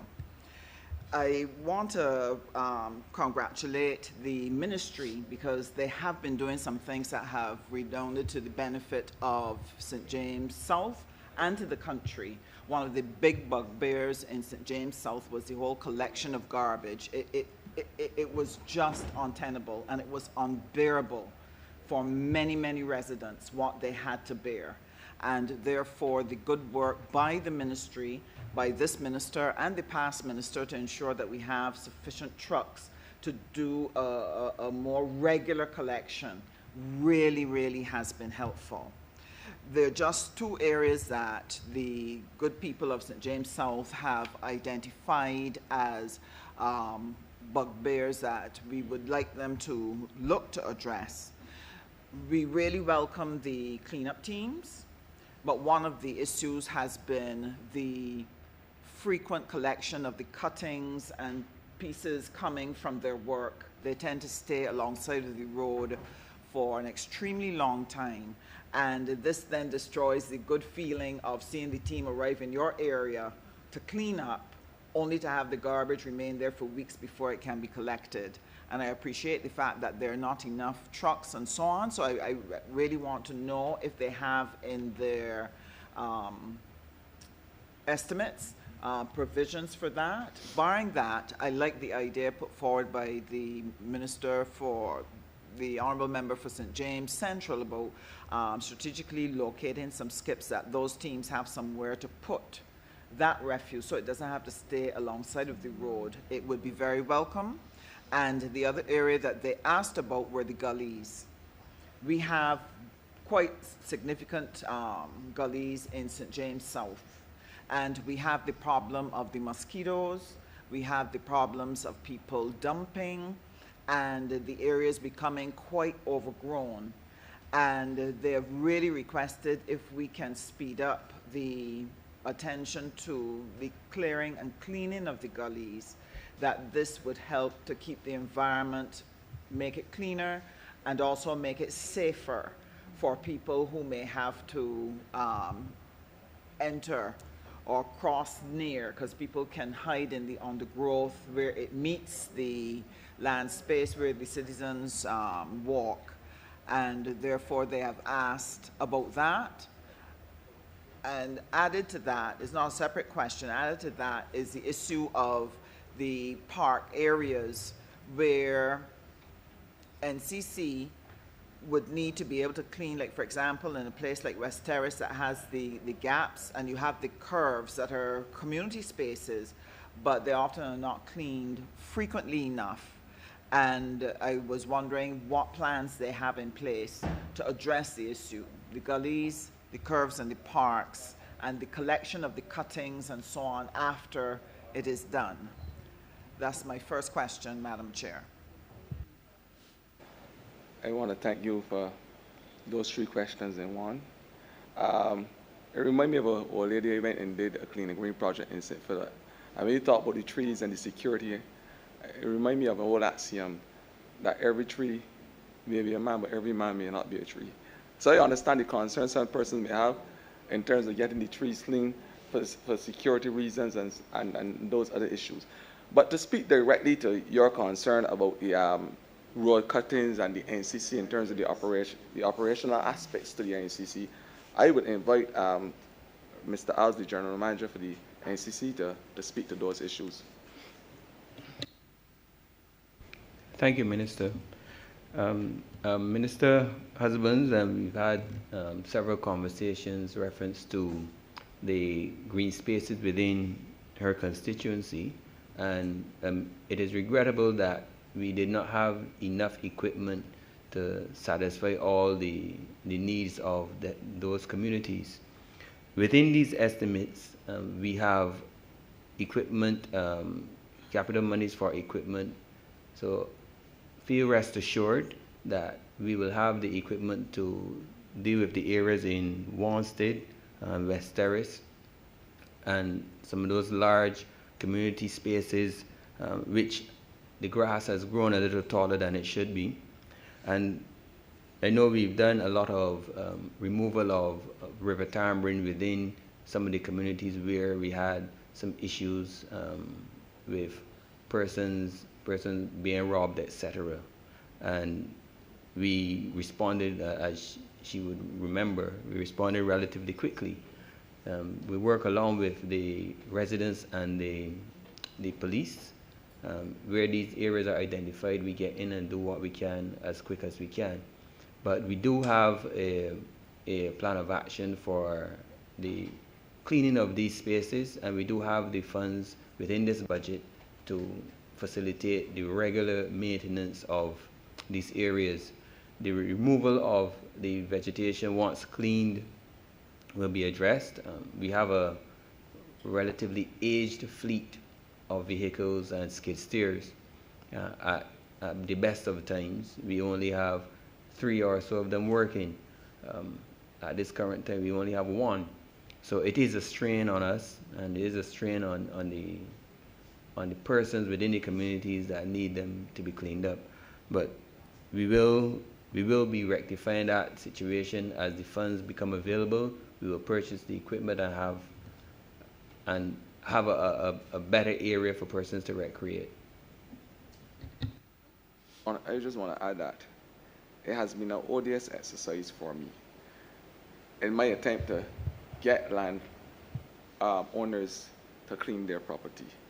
And half of the times that you see disused lands or idle land, as I referred to it earlier, the problem is not so much as identifying and going in and cleaning.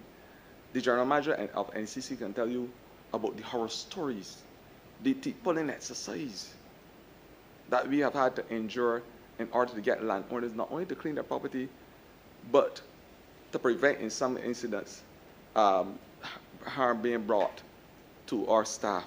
We have had guns being pulled on members of staff when they go to execute their job of cleaning up those properties. We have had landowners send us letters from the lawyers. As I said, it is a very difficult and onerous situation that we are faced with. That is why I said from my opening remarks that we are in the process of having legislation so we can treat to those the private landowners who are not looking after their property. With government property, it is pretty easy. We go in with a team from the ministry made up of the dendrologists, because when you look at disused land, land with shrubbery, it may seem like an easy task to just send in the tractors and the excavators and clean off the property. That is not what we are saying all the time. There may be natural flora on that property. It may be a biodiverse and a natural conservational area. It may be an area that has a water course at the back. So we have a team from the ministry involving the dendrologists. The NCC sits on that committee as well. The biodiverse specialist sits on that committee, and persons involved in land management from the Natural Heritage Department to ensure that we are able to rehabilitate this area given the best advice. So it's just an easy whimsical exercise of just going in and taking bulldozing everything and removing, not when we're talking about desertification and deforestation as a big problem post-COVID and as a result of the vagaries of climate change and natural disasters. So it is a holistic approach from the ministry, and it involves a lot of different departments. I don't know if you want to follow up on that before we move on to your second question, or you want me to deal with the dumping in the gullies and cleaning up those dumping for the gully areas. I will let the Sanitation Service Authority, Ms. Jones, she can comment on the plan from the sanitation as it relates to how we go around cleaning those gully areas.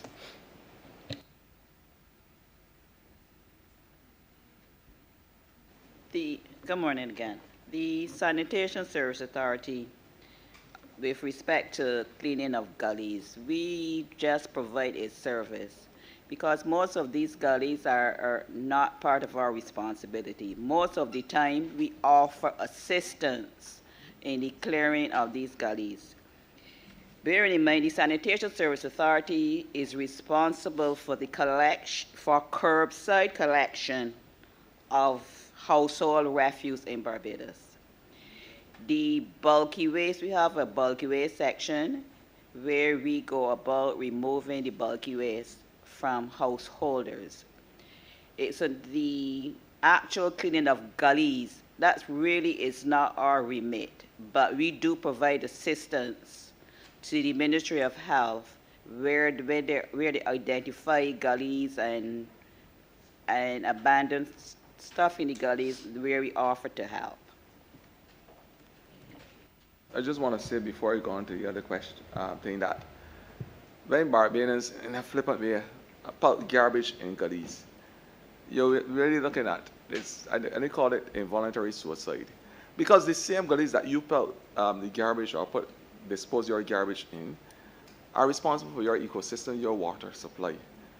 And then you may put in those same gullies utensils and different bottles and stuff that maybe provide a haven for mosquitoes. The same mosquito that will bite your child and cause you to be infected with a mosquito-borne illness. We have to understand that every action causes a reaction. The invasive monkeys that we are having now as a problem, you disturb their habitat. You disturb the habitat for a lot of different biological diverse species when you pelt in the gullies. And not only that, the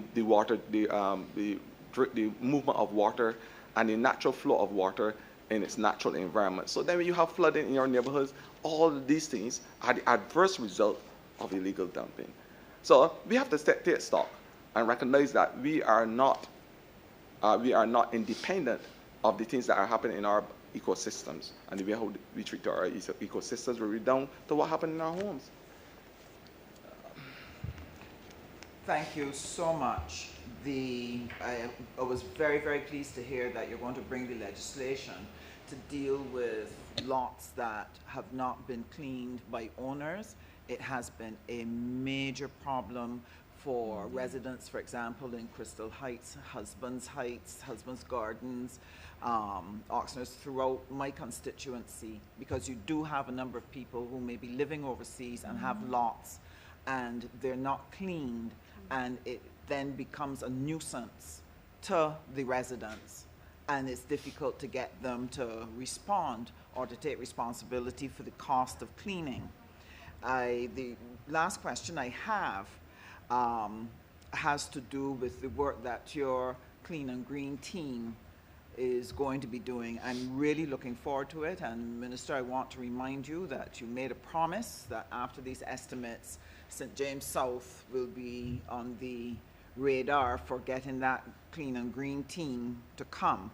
And I just want to ask a question about it, because where we want to put a space, a green space in Husbands for some of our older residents and so on, in my constituency, people are fairly health conscious. On mornings, people are walking and exercising wherever they can, morning and afternoon.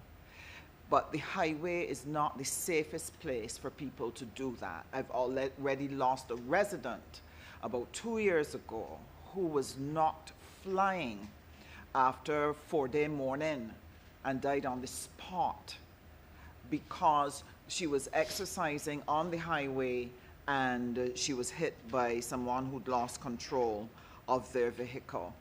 And therefore, the creation of the green space at Husbands to put down an exercise walking track that would allow the residents to be able to exercise, have a space where they can sit and enjoy the outdoors and talk with each other so that some of our seniors don't have to spend a lot of time inside, is going to be very, very welcome. I want to ask, in terms of what you have in terms of budget to assist with the clean and green spaces. I know that you can clean the areas, but what are some of the other things that you can put in those spaces to work with us in our constituencies to be able to provide the spots that are conducive to recreating and relaxing in the community? I want to thank you, and I want to say that the budget, to speak to the budget, the SC will speak to that. But when I started this project, and the reporter asked me what it's going to cost, I says, you know something? It ain't going to cost 1 single cent. Good old common sense. Because in this ministry that I have all the tentacles that are involved and are uniquely connected to the philosophy of cleaning and greening. And I want to say to you, that the way how we operate as a ministry is that we don't go in communities and say we are putting a park, a psychological a psychosocial developmental park or green space for persons, or we put in swings, or we put in benches, or whatever. We ask the community to decide what they want. So we go into the community and canvass, and you will know about canvassing as a good member of parliament. We canvass the constituents of the community and find out what is it that they want as a green space. Your community may be one that wants that requires or wants a exercise park, and we are saying that we will come in as the ministry, and we first of all, there is a media launch. That's the first thing that happens as the, part one of the project. After the media launch and the sensitivity, persons go in and the community collect all the information they need to collect. We send out brochures. We have the community engagement exercise where the project management unit goes in. And unfortunately, it is COVID and we don't have the physical distancing, so we are looking now to do it online. And there are taught the basic principles and tenets of the 5 R's, and they are able to have an understanding of where we need to go as a country in terms of recyclable and reusing and stuff like that. Another aspect of it is where we have community scapes, is that we will build the community refuse hub through the sanitation department to ensure that that is the aesthetics of the area is complements the park or whatever we are doing, and therefore the community now is invited to have a tangible stake in being involved in the whole painting exercise. So it's a real community project. That's why I say that we are asking for the community altruism and that spirit of Barbadian, which say that activism, keeping your community clean, and we being part of something great will come to bear. After that whole exercise, we will then have the planting of the trees. Again, the planting of the trees is not just a whimsical and frivolous exercise. It involves, again, community engagement. What is required for the community? Is it an area that has nitrates and phosphates? Do we require to remove, to plant trees that have the potential to remove them from the soil? Is it an area that do we want to provide trees that are responsible for shade? Is it an area that we need to augment our biodiversity? All of those things come into play before we actually build out. So it is a project that involves walking hand in hand with the community. The other aspects of the project, as I say, in terms of the funding, I will let the SP speak to the funding that we have allocated this year for the project. Because thus far we have utilized all the resources from all the other different departments to be able to realize the project. And we have completed seven areas so far. Good morning. My name is Kathy Andreton. I'm the financial controller. The estimates this year contains $7,162,400 to cover the national cleanup program. As the minister rightly said, the program includes the payment for the workers and also as the aesthetics pertaining to the clearing of the particular park or the particular area, that's also included in that budget. Thank you. Thank you. Honourable Member for St. Michael, you're finished? Honourable Member for St. Michael Northwest. Good afternoon. Thank you, Madam Chair. First, I want to congratulate the Minister on doing an excellent job so far in the ministry. And I also would like to congratulate Mr. Ryan Ells and his management team on doing an excellent job managing NCC. And it will also be remiss of me not to recognize the good work done by Ms. Janice Jones and her team as well at the sanitation department.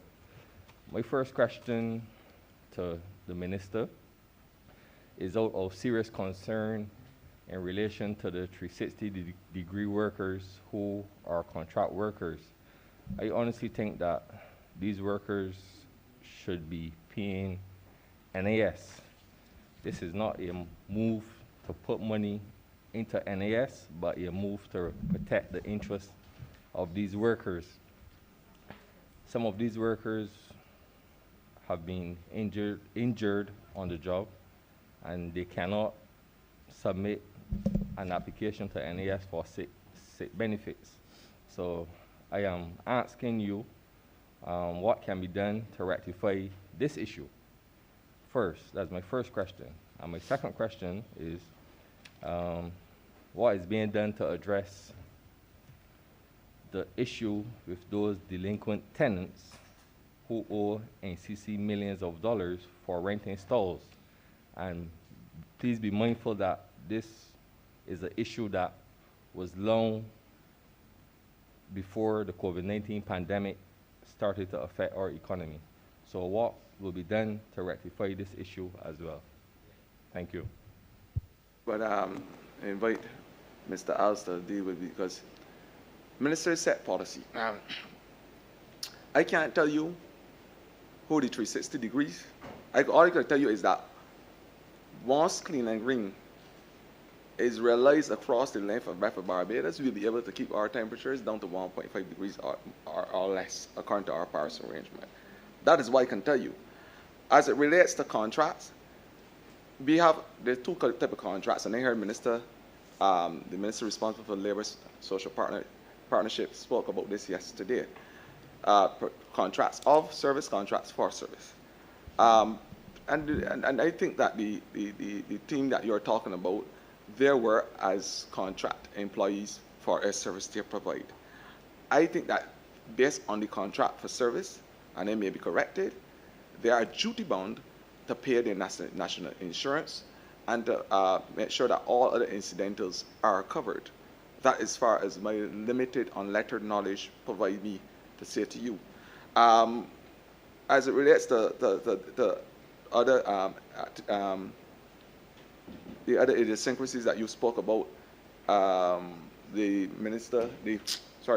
manager of NCC can speak about the stalls. What I can say now is that this government, which I'm a part of, will never ever, in these harsh economic COVID times, ask any person to leave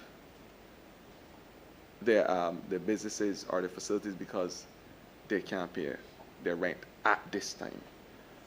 I think it'd be very insensitive and inhumane. And in the same way, we are asking with our right flights all the Barbados to come on board and help in the whole fight against COVID. We understand the situation and the damage to the socio-economic fabrics of the society. We must also have a sense of consciousness and understanding and empathy as it relates to how we treat the businesses. And the NCC and my ministry is no different. So all I can say is at this point in time, we are not moving with any sinew to remove anybody from their vending areas. And that is something I can say unequivocally. The manager of NCC can speak to the other issues. Thank you, Minister. Honourable Neuro, thank you for the question. With respect to the contracted workers, those persons are self-employed. We encourage them to pay the NAS. We have provided the forms, etc., for them to take it up. But as self-employed persons, it is their responsibility to do so. We at the NCC cannot mandate that they do so. We can only encourage and provide whatever facilitation we can. For the second question, the rents owed to the NCC goes above the 1 million mark, and we also plead and encourage persons to pay what is due to the commission. We do what we can, but we are also sensitive to the fact that this is a trying time. And for the last year, the commission has not charged a single cent in rent to those persons who have kiosks, etc., on these beaches or open spaces. We encourage them, however, if they can, to pay the debts that they owe, which is extremely high, as we also are challenged in this COVID environment. Our not collecting any rents, having a lot of all the hotels which we service not being able to request the service from us and to pay. So we have had a significant drop in revenue because of the COVID. But despite that, we still understand that vendors are hurting. They don't have the luxury of tourists coming, and we're very sensitive to that situation. But we do encourage them where they can to pay the arrears that they have accumulated over the many years. Like I said, I do empathize, but like I said, in the latter part of my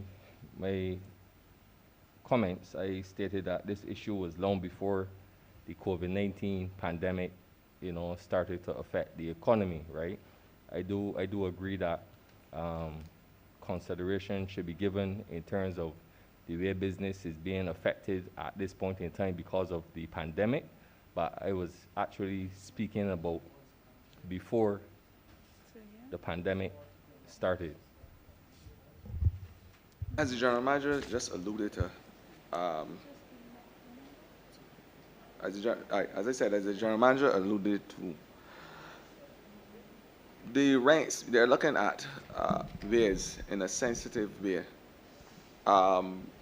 because we have to be funambulist here and walk that tightrope.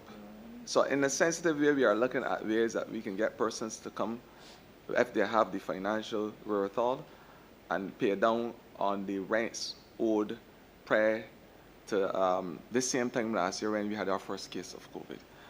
So this is already being taken care of there's a system in place, and there is, I think that the General Manager spoke to the fact that there are already work out based on the amount owed, and they calculate the amount, and the arrangement is made with the vendor in terms of how much they can pay a month. But as I said, these are not normal times, so we are trying to be our brothers and sisters keeper. Okay, Minister. Thank you. Honourable Leader of the Opposition. Thank you, Madam Chair, for appreciating that there's only one opposition voice, and we need the opportunity as well to interject. And easy questions for the Honourable Minister, but important questions in my view. Now, I wonder if the Minister is bold enough to say to his cabinet colleagues and to his government that we have a problem with noise pollution in Barbados. I speak in this instance with reference to the noise emanating from kite flying, which has really become a hubbub. If you're young and strong and healthy and you like noise, it may not bother you. When there are people who are elderly and who are ill in various ways, it bothers them, especially at nights. It interferes with their ability to sleep, which is already impaired because of various illnesses. I've had complaints about this. I've gone to the police about this on behalf of people in Strathclyde and elsewhere. The noise emanating from bulls on kites is really becoming a nuisance. It has been talked about in Barbados for a long time. This same administration was giving serious consideration to aspects of noise pollution in the environment in Barbados several years ago, and there were some controversial issues arising around this, and I think we stepped away a bit at that time. But you have an issue now with people flying these kites. They leave them staked out, to use the term, all night, and the bulls are raging, really, literally raging bulls. I've been conducting church services. You hear them above the church. I have been at the cemetery, particularly so Westbury Cemetery, doing burials. And it is very irreverent. It is totally a nuisance. And I think it is a simple matter that we should address. And I'm wondering if this minister is bold enough to say here to Barbados today and to this Parliament, I am going to insist with my cabinet colleagues and the government of which I'm a part that we have to do something about this distressing nuisance of kite flying that has a attendant practice of loud-sounding bulls. I'm not talking about kite flying in itself. That is a good pastime, but the noise that attends that particular activity. And I really would wish for a bold statement that it is a nuisance. I know a lot of young people do that, fly kites, and you don't want to be unpopular among young people because you have to come back later and ask them for a vote. But the government of the day is charged with certain responsibilities, part of which is bringing legislation to this Parliament. And I think we have to deal with that nuisance. The other one is the heavy sounding noises from motorcycles. That is really a nuisance, even to motorists on the road, far less pedestrians of people in their homes. A nuisance. I mean, I've been to places where you could see hundreds of motorcycles at one time, and they don't make as much noise as one motorcycle of some types in Barbados. And that is really, really a nuisance that has to be addressed. And I encourage the boldness of this minister with his level of enthusiasm for the mandate of his ministry to tell his cabinet colleagues starting today, we have to do something about that.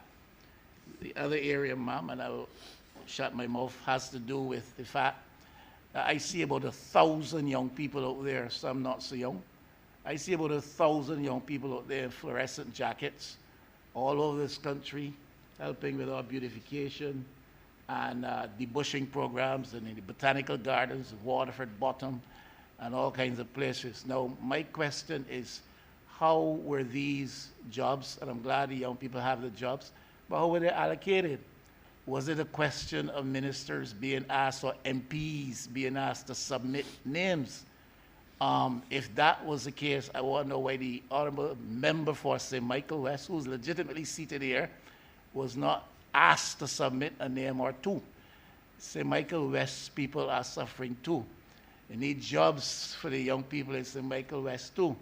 There are places in St. Michael West which need to be cleaned.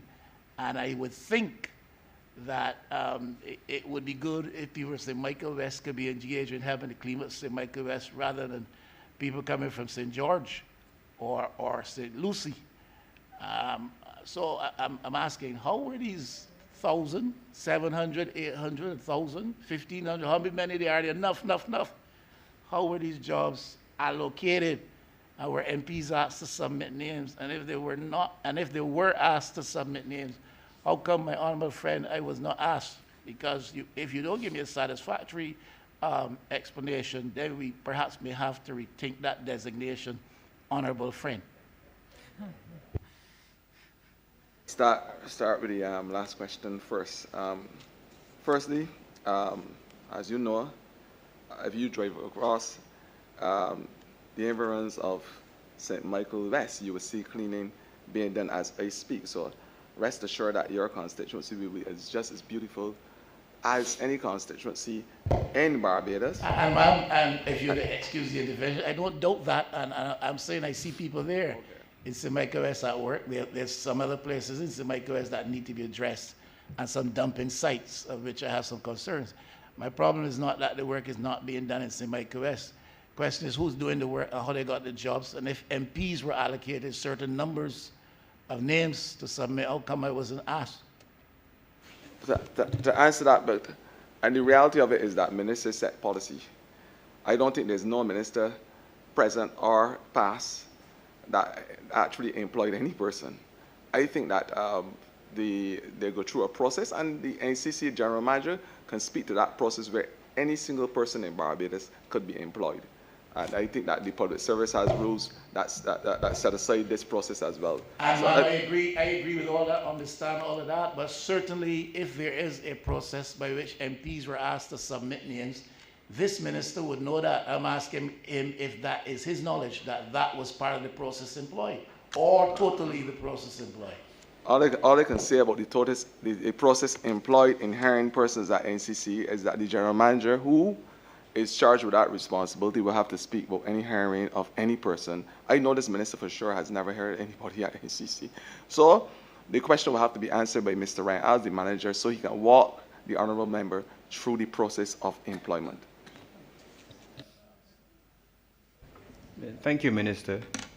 For the particular programs that the NCC persons would have sent their applications with recommendations as normal. These would have been reviewed by the persons in charge of implementing the program and the HR department, who is responsible for personnel management. Persons would have been selective. Of course, all persons that apply don't get jobs because there's a limit to the numbers that we can accommodate. Then these persons they have a conversation with HR. Once they are suitable and they are suitably placed, then contracts are drawn up for them and they are brought on staff. That's the process. Oh, Mr. Alves, I look very young, but I have been on the road for a very long time. And Mr. Alves, are you saying to me and to this Parliament that those who are involved, who have been employed in this project, were not recommended by MPs for those jobs, or that the process was not such that MPs were given the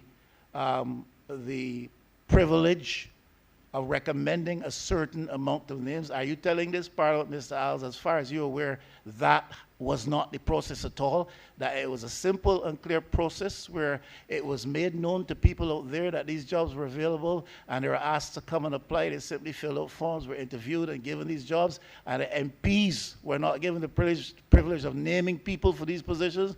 Mr. Alves, that's what you're telling this Parliament? The General Manager make it as crystal clear, as limpidly clear as possible that there is a process for employment at the NCC, which involves whether it is by advertisement, whether it is by radio, whether you find out because somebody whispered to a blackbird drop it off the back of a bus that there is opportunity at NCC, and you go and apply. That's what I heard him say just now. But that application process. With all due respect, I first addressed the question to the minister, who declined to answer. I pass it to Mr. Alves. I am now speaking, therefore, directly to Mr. Alves. And I ask him, Mr. Alves, to confirm that he is saying to this Parliament that what I am indicating or querying was not the process used, and that names and numbers, rather, were allocated to MPs, and that the names and applications resulted from that, and that was the process. If Mr. Alves is saying to this Parliament that I'm wrong, well, Mr. Alves, please say clearly that I am wrong. Hi, good morning again. Persons are always recommended by MPs. This happens on a daily basis. I give no specific preference to that. I look at the persons where they live, which is a bearing on us logistically, because if you live within a particular area, then I do not have to provide transport. The selection process is dealt with by the HR department and the officers who may manage that particular program. They identify the persons, allocate persons according to where they should go or the distance they have to travel, and they are sent to me after the fact, and they are approved by the board. That's the process, and we follow that process. Ma'am, I am still not clear, and I'm sorry for the delay. Reverend, Honourable Member, Leader for the Opposition, I am not certain if they haven't answered you to the best of their ability. Well, I don't know if they've answered me, ma'am, with all due respect, to the best of their ability, but I certainly am not clear. And if you want to say to me, don't pursue it any further, then I will give way to your authority. I respect you, Julie, both for your authority and for the person that you are.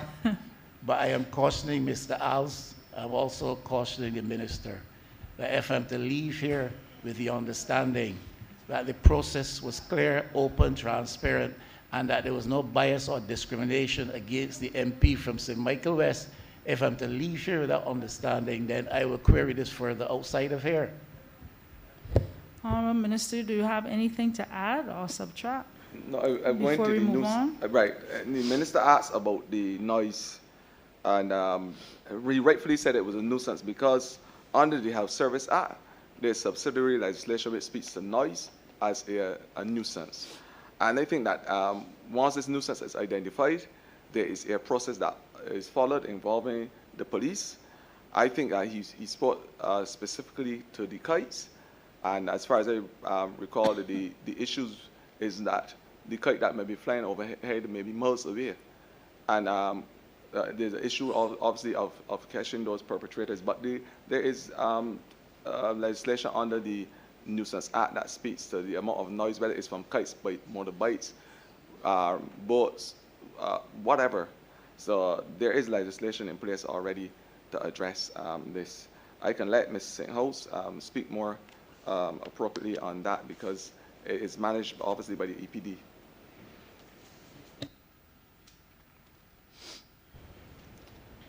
Good morning again, Lisa Sandhouse, Environmental Protection Department. In addition to the legislation the Minister Ford just mentioned, the department has developed a noise policy which speaks to a legal framework for the management of noise from many different sources, including industrial noise, noise from a business which may potentially affect its neighbors. We are also right now in the process of developing drafting instructions for noise legislation. The Health Services nuisance regulations the Minister mentioned. We have a few challenges with enforcing that legislation, and we're hoping that with the drafting instructions and new noise legislation which specifically speaks to noise and also identifies standards which must be met, that we'll be able to strengthen the legal framework for policing noise in Barbados. Thank you. Any other questions, Honourable Leader? Honourable Member for St. Michael South.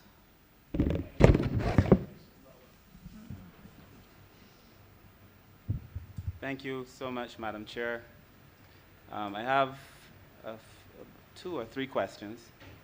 First, in response to the Leader of the Opposition who would raise some questions on the marine space, just very quickly, I think my honourable colleague dealt with them, but coastal is also involved in handling the issues pertaining to planning, so that is also addressed there. And there's been tremendous conversation as it relates to coral. I also know in biodiversity, Ms. Kim Downs, who's on your team, Minister, is more than able to address many of those questions, but it seems as if the Honourable Minister missed me, and therefore we will have a conversation at lunch. The Honourable Leader of the Opposition, sorry. Minister, first of all, thank you so much for the work that you've been doing in this space. I want to thank you, of course, for the way in which you've approached your duties. I know you are a project-oriented minister. You brought the same energy with the Youth Brigade, the building blocks, and now you have the Clean and Green program, which I think is one of the most transformative programs in this space in a long, long time. But before I go to my 2 points on the local issues, there is a conversation that we've had on the nationally determined contributions. And many people do not know what that is and why that is important. So I would like you to just tell Barbados what the nationally determined contributions are and some of the positions we've taken and why Barbados has taken those positions as it relates to some important commitments we've made in response to the Paris Agreement. I want to thank you for the compliment and the question. And I will allow Mr. Ron Goodrich to elucidate any further on my little submission here. The national determined contribution is a contribution that in a state would pretty much tell the international community. I said in my opening statement that we are signatory to the Paris Agreement, and we have made a commitment that we will keep our temperatures as a small island developing state down to 1.2 degrees or so Celsius. We understand that a lot of the temperature increase in global warming is caused by the greenhouse gas, carbon dioxide, and the other forms of hydrocarbons and other pollutants. What we are saying as a country is the national determined contribution basically speaks to what we will do as a country to tell the international community we are reducing our carbon footprint by X number or Y number in a specific period of time. Now, it is not only the Ministry of Environment, although we are the focal point for the national determined contribution, but it speaks to a lot of other ministries. And I want to thank my minister colleague in the Ministry of Finance, Economic Affairs and Investments, Minister Caddo, for working with the IDP and all those other consultants to ensure that when we say to the COP26, which was delayed because of COVID, and it will be held in November this year, which is the conference of parties who sit down and pretty much determine how what we are doing as a small island developing state and how they can contribute to our efforts. When that happens in November of this year, we are going to say to the international community, this is what Barbados is doing, or this is what our plans are going forward in the next 5 years in terms of removing the hydrocarbons or the carbon dioxide from the atmosphere. So it involves a lot of different ministries. Your ministry as well, Minister Humphrey, because in terms of blue carbon, we know that it is a fact that the phytoplankton on the ocean bed is responsible for the carbon dioxide sequestration and the ocean, and that the sea can now, and that hydrosphere can now be used as a carbon sink. We know as well from the Ministry of Environment, which is my ministry, that the forestry, again, responsible for another 25% or so as green carbon in terms of photosynthesis of the plants. And we understand that. But there is about 50% or so carbon that is free in the atmosphere that causes the damage. So what we are saying that as a country is how we are going to work in an interministerial way to be able to reduce our carbon footprint.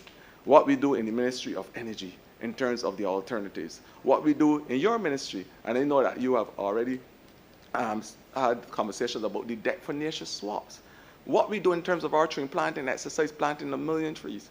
What we are doing in terms of the Environmental Protection Department to ensure that our air qualities are controlled. In our ozone department to ensure that our ozone depleting substances are not damaging the atmosphere and that there are certain hydrocarbons not released.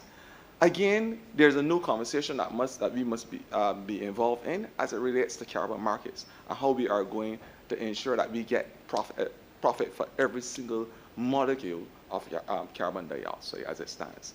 So, but I would let Ron Goodridge speak about, because he works intimately with not only the ozone department, but he is the officer responsible for let us having a policy in place to mitigate and militate and prevent the vagaries of natural disasters and climate change. Because as I speak, we can have a situation where one day we have a temperature rise of between 0.13 and 0.16 degrees Celsius, and the next day we can have flash floodings.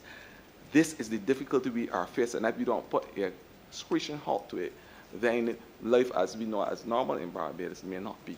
And again, there is the Reef program, which encapsulates the whole adaptation philosophy about climate change, because we are looking at every single drop of water and how we can conserve it in a circular way, and then we are looking at in a sustainable developed way how we are going to incorporate people as part of the plan in terms of protecting from hurricanes and other natural disasters. We're looking at water runoff to your marine environment, all those things from truss anchors to rafter connectors. It is a holistic approach to dealing with the whole issue of circular Barbados. But Ron can have further discussions with you in terms of his responsibilities in the ministry. Thank you. Thank you, Minister Ford. Thank you, Minister Humphrey, for the question.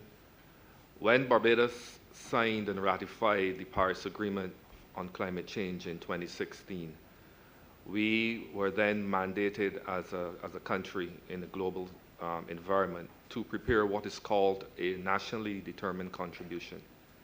And this is a report that we submit to the Secretariat of the Convention, whereby Barbados outlines its plans and projects and programs to adapt to the adverse impacts of climate change, as well as to take action to reduce our greenhouse gas emissions. And also we will identify our needs as it relates to finance, capacity building, technology development, and transfer.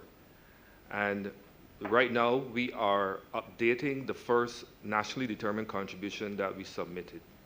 We're doing this through an interministerial effort, in particular with the Ministry of Finance, Economic Affairs, and Investment, particularly in the Ministry of Economic Affairs and Investment side, because one of the components of the updated NDC is going to be a portfolio of investment projects which will be available to other entities to assist the government through investment to realize what our targets and goals were.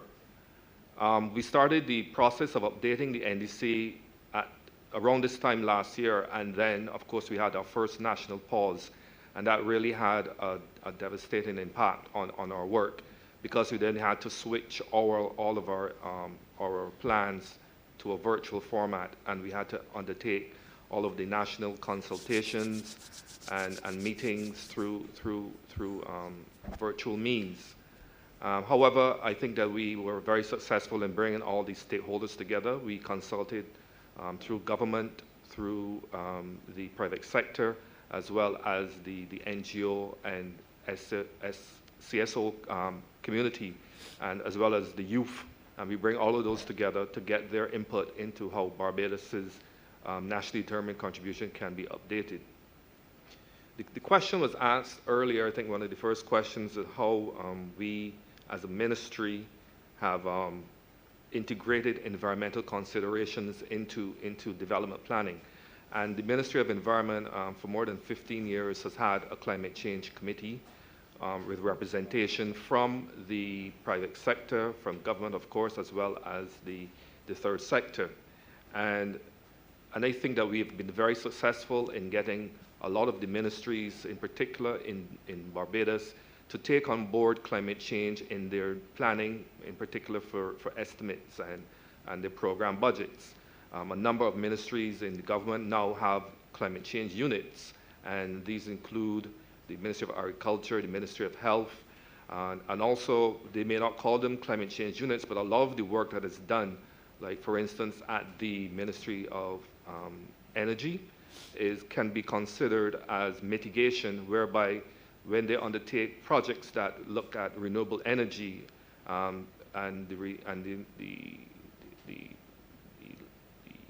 where they undertake work that minimizes the use of fossil fuels, that can be considered as climate change work. And we have other work being done by the Ministry of Maritime Affairs and Blue Economy. So I think we, as a government, we have been very successful in mainstreaming, as it's called, climate change considerations into international development. Thank you. Honourable member. Thank you very much, Minister. Thank you, Ron. I just want the point to be made very clear that climate change is as real an issue for Barbados as any other issue. I mean, it's real for the fishermen, for people who make a living on the coast. It's real for all of us because it exposes us and it poses a risk.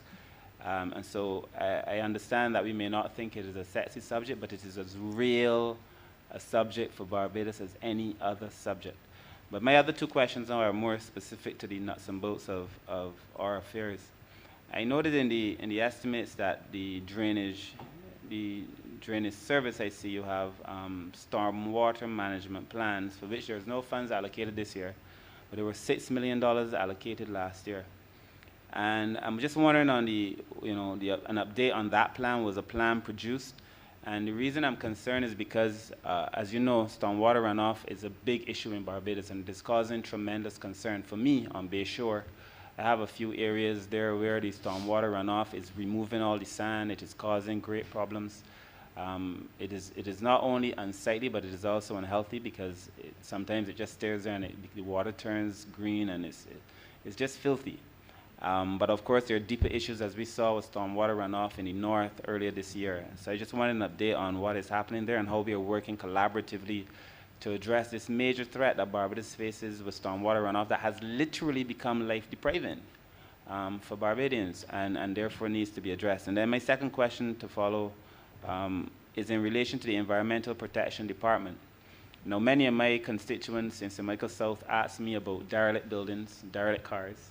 And many of us as MPs have approached EPD for, you have to go through a process where a notice is placed on the car. I would like some further understanding on that process the number of buildings perhaps or cars that are normally addressed in a year, and so that my constituents would understand, because often someone would approach me about a derelict building and say, Minister, you need this, this dealt with, and you've approached EPD, and a while after, the house is still standing. And so I would just like the public of Barbados to understand how that process works in relation to removing these unsightly cars and a lot of these derelict buildings. Thanks. Just let me speak to, and I will let Tora speak further on this issue in terms of the funds that you would have seen voted for last year. And you made reference to the fact that you see 0 funds this year. That's because our ministry was attached umbilically to the Ministry of Transport and Works and Water and the previous administration. So that project has started about, 6-7 years ago in terms of the storm water and the issues of water settlement and drainage in the whole town area. It was a project that was co-funded by USAID and through the American government, of course. And I think Tara can speak to that because we have completed the project. I should think the contractors were paid up to end of this finance. Well, they are being paid as I speak. They still have 1 or 2 outstanding payments, but at the completion of the financial year, the project would no longer be under our remit. So Tora can speak on that. Yes, Minister. As you said, the program was one being conducted between the Government of Barbados and the United States Agency for International Development, USAID. It is being completed in this financial year. There have been no funds being voted for the next financial year under the Stormwater Program. That program is no longer under the Ministry of Environment and National Beautification. It has gone back, I believe, to the ministry responsible for drainage. We have just completed the AMSET program this year, which did take care of, well, mainly last year, the works in Whole Town, which allowed us to manage or alleviate quite a bit of the flooding that would have occurred in Whole Town.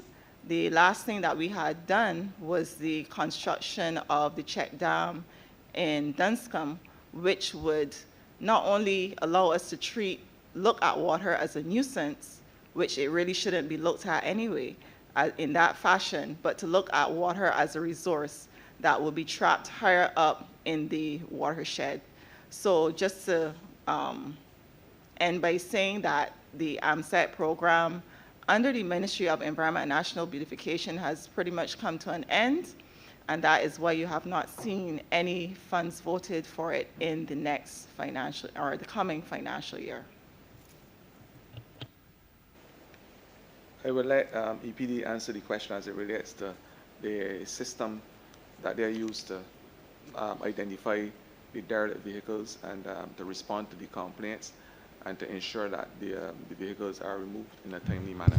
Very quickly, Minister. Oh, sorry. Chair, just very quickly, I just want to say thanks to EPD as well. I don't want to make it sound as if I'm just beating on them because they've done a lot of work for me in St. Michael South. I just want it to be clear that there is a process because I saw very recently on the front page of a daily paper a resident complaining about a house for which we've already contacted EPD. So I just want that process to be made clear, but I also want to thank EPD for the work they've done for us.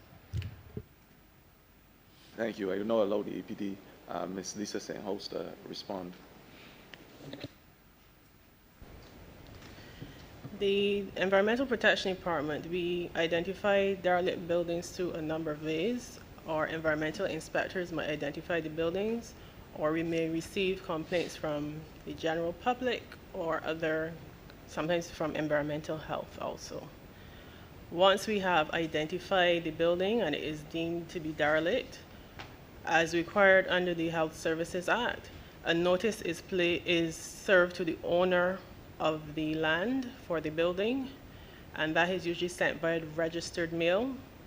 The notice would give the owner a specified period of time with which to remedy the situation in terms of improving the structure itself, if it needs demolishing, or sometimes the area around the structure needs to be debushed, etc. Once the period for the notices have expired, the department would then publish a list of derelict buildings in the newspaper. Once again, this is a requirement under the Health Services Act. The notice in the paper would once again give the owner an additional period with which to remedy the situation. Once the notices are published in the paper, we would usually find that some owners would contact the department. Some people will actually demolish the buildings themselves. But once the period has expired, the buildings where nothing has been done, the department would then seek to issue contracts for the demolition of those buildings. The invitation for bid for the contracts are also published in the newspaper, so anyone can bid for the contracts. Once the contracts have been received and they've been reviewed, contracts would then be issued for the demolition of the buildings. The department would also, or inspectors, once the buildings have been demolished, or the inspectors would once again visit the site to ensure that the work done by the contractor meets the standards of the department. Once that is done, the contractors would be paid, and that would be, I guess, the end of the process. In the current financial year,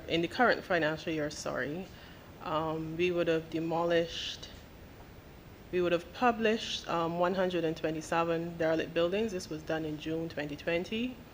For varying reasons, 39 buildings were removed from that list. I omitted to mention that owners of the buildings may also request what is called a stay of execution to give them additional time other than what was given in the notice to remedy the situation on the land. So that is one of the reasons why 39 of those buildings were removed from the list. And we then proceeded to demolish 62 buildings last year. With respect to derelict vehicles, the process is similar in that notices are also served, and the process is also outlined in the Health Services Act. And once again, once nothing is done to remedy the situation, the department will issue contracts for the removal and disposal of those vehicles. Thank you. What I want to add is that I have said it already for the morning, that persons now have to have a sense of responsibility. The Health Service Act also speaks to those persons who are exempted from the payment system, the indigent, the disabled community, the elderly who's on welfare, the elderly and those persons on welfare are persons with special needs and special circumstances. And we understand that there will always be those situations and circumstances. What I'm saying is that we are now looking to put a policy in place where persons who can afford and are in a position to deconstruct those derelict buildings or move their vehicles and refuse to, that when we and the department do carry out this enforcement, and then we have to remove the vehicles at a cost of government, that we'll be looking at all measures to recoup our money. I think that's where the conversation has to go, where we will get back the money that we spend. And it is high time that Barbadians have to take responsibility for their behaviors, because it is really the anthropogenic behaviors of persons that are responsible for a lot of things we have from the pollutants back down. So this is something that we have to look at in Barbados, and I think that the conversation is now ready for us to explore these things. You are next. You and yeah. You don't want to ask. Thank you, Honourable Member for St. Philip South.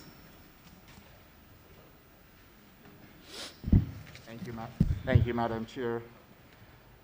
First, let me start by congratulating the Minister and his team for the enthusiasm and effervescence that they have brought in continuing the work that was started by the Honourable Member for St. Michael East in his ministry. I am indeed happy to note that the Minister, Manager of NCC, Mr. Ryan Alves, and indeed the Manager of SSA have kept at pace in making sure that one, our communities are kept clean. The Clean and Green program is indeed a very good initiative that I strongly support, and I want to use this opportunity to thank the Minister and Mr. Alves for bringing that program to my constituency starting at Gemswick. For the SSA, I'm indeed happy to note that we now have trucks on the road that are collecting garbage on a daily basis, and we would have seen a reduction to almost 100% in complaints with regards to garbage collection, which wasn't the case when we first became government. I am happy to note that the performance of the ministry to date is one that sits well with the people of Barbados. But I do have a couple of concerns and questions that I would like to have addressed. And I will first want to ask the Minister if at any time would they contemplate a use of SCIP's policy. Currently what happens is that a SCIP is located in a community or on a beach, and almost anything is entered into that SCIP. Dead animals, old furniture, suitcases, almost anything. And the time has come where if we are going to reach 21st century requirement, then we need to start to look at the nuisances in our society, and this is certainly one. And I would want for the Minister to tell me if in fact they are considering use of SCIP's policy in parks and beaches and within communities, which will help with the reduction of the disposal of animals and old furniture and those sorts of things in the SCIPs that from time to time may last for a fairly long time before they may be removed. But of course, Minister, I don't think that the ink dry before you ask that question, because it's not only a policy, but I have had conversation both with Prime Minister and the AG on ensuring that in the not too distant future, that community SCIPs will be just for that purpose. Communities, and that there's the delivery of bulk waste and certain material, that will become a thing of the past in terms of what goes into the SCIPs, because the SCIP really, truly, the SCIP is put there for a community to utilize and to have the benefits of. So your point, your question, and your comments are very, very, very accurate in terms of what we need to do going forward. I don't know, I think that I can let the chairman expound a little more on the fact that the SCIP program is now something that we are rolling out, that we are getting a number of SCIPs to bear in communities. And he can also talk about... Honourable Minister, sorry to interrupt, but the question was on policy, which lies at you rather than your team. Yeah, but the policy question I answered, I was just wanting him to look at the fact and to give an update on the SCIP program that we are having, so that he can speak about the SCIP, and then I will let the general manager speak about any challenges she's having with the SCIPs. But the policy, as I said just now, is something that we are going to be bringing to bear, because we understand is a concern. Okay, but we have to keep the questions concise, so if that were the question, we will come back to the SCIP issue again. No problem. Madam Chair, I wish to follow up with dumping sites, and this is something that is of particular interest to me as Minister of Agriculture and Food Security. And I wish to raise the alarm with regard to the many dumping sites that we have right across Barbados, but particularly in St. Philip. Madam Chair, in your constituency between Sanford, Tree Houses, Bailey's Plantation and River, that entire area is used as a dumping site where people who collect garbage or... And Fairfield, don't forget. And Fairfield will use that area for dumping of almost anything under the sun. I'm surprised that we haven't found bodies over there as yet, but we found everything else so far.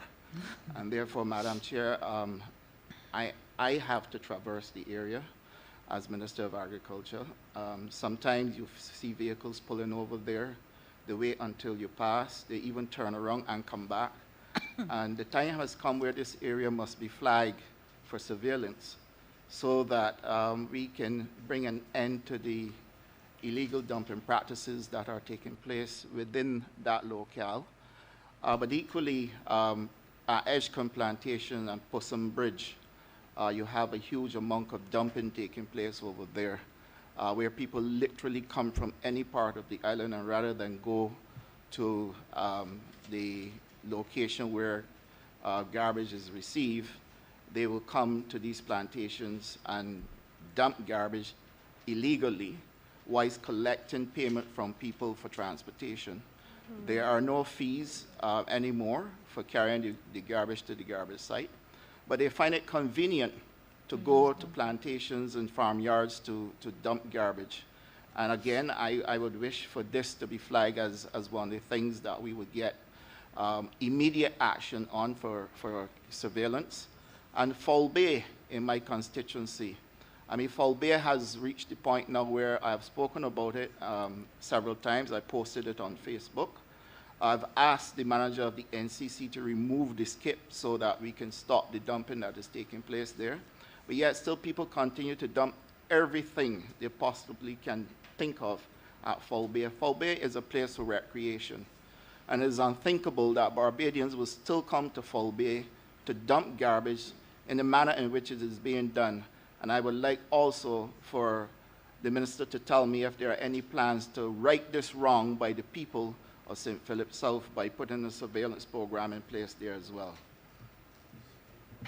And I know that you will also say that the dumping of garbage is also a threat to food security and the agricultural space. The reality is that, and I know you would agree with me when I say that, it is difficult to legislate a culture. If there's not a shift, a serious paradigm in the way how people treat the disposal of garbage and dumping in our gullies and our areas, and I mean, there's only so much we can do in terms of putting surveillance cameras. I remember a couple of weeks ago, we put a surveillance camera on one particular site that was being used as a dump site. And the next week, person stopped putting it there because they found they found that we had a camera. They found out that, and they put the garbage further down the road. And they will do this all across the entire landscape of Barbados because their intent. That's why I say it is very difficult to legislate a culture. We know to have schools.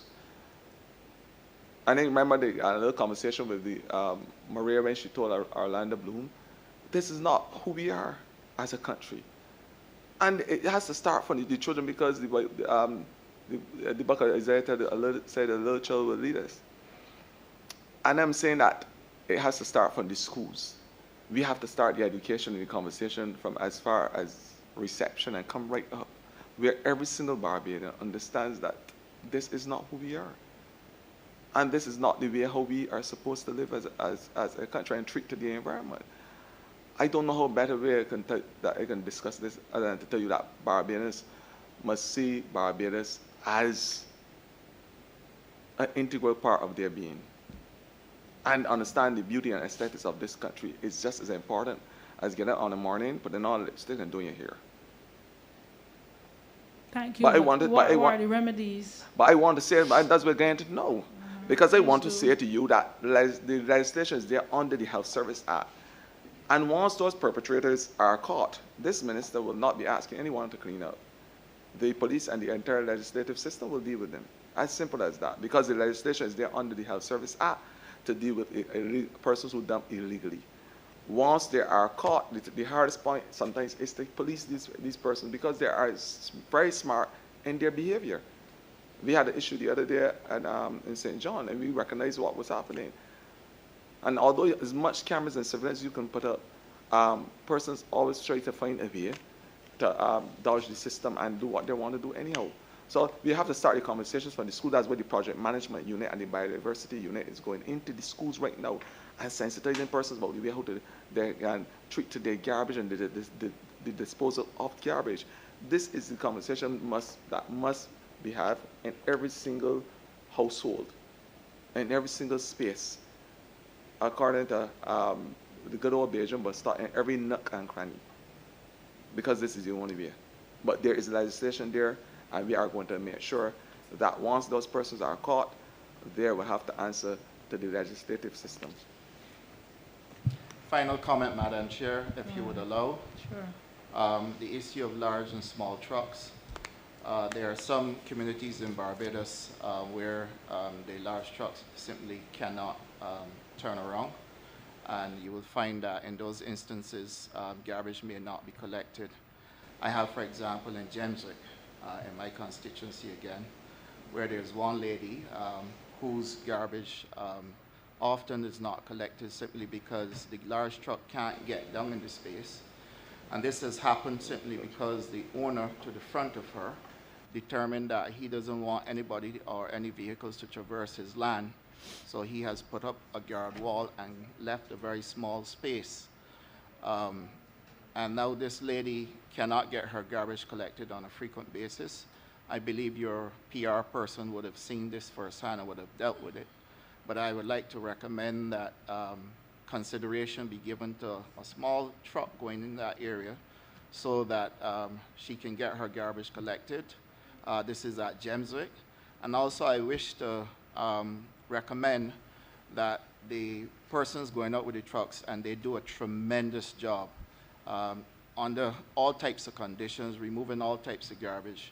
But I would also like to, in addition to thanking them, ask them that when they put back the garbage receptacles, they put them back in a proper place rather than just throw them anywhere and drive away. I want to thank you for your observation, Minister, because I understand the concern, and I want to say to you that it is a problem that we are dealing with every single day, and the challenges associated with getting into communities and the trucks getting in, because there's either a derelict car in the way, there's either an inconsiderate association with neighbors where persons block passages from other persons.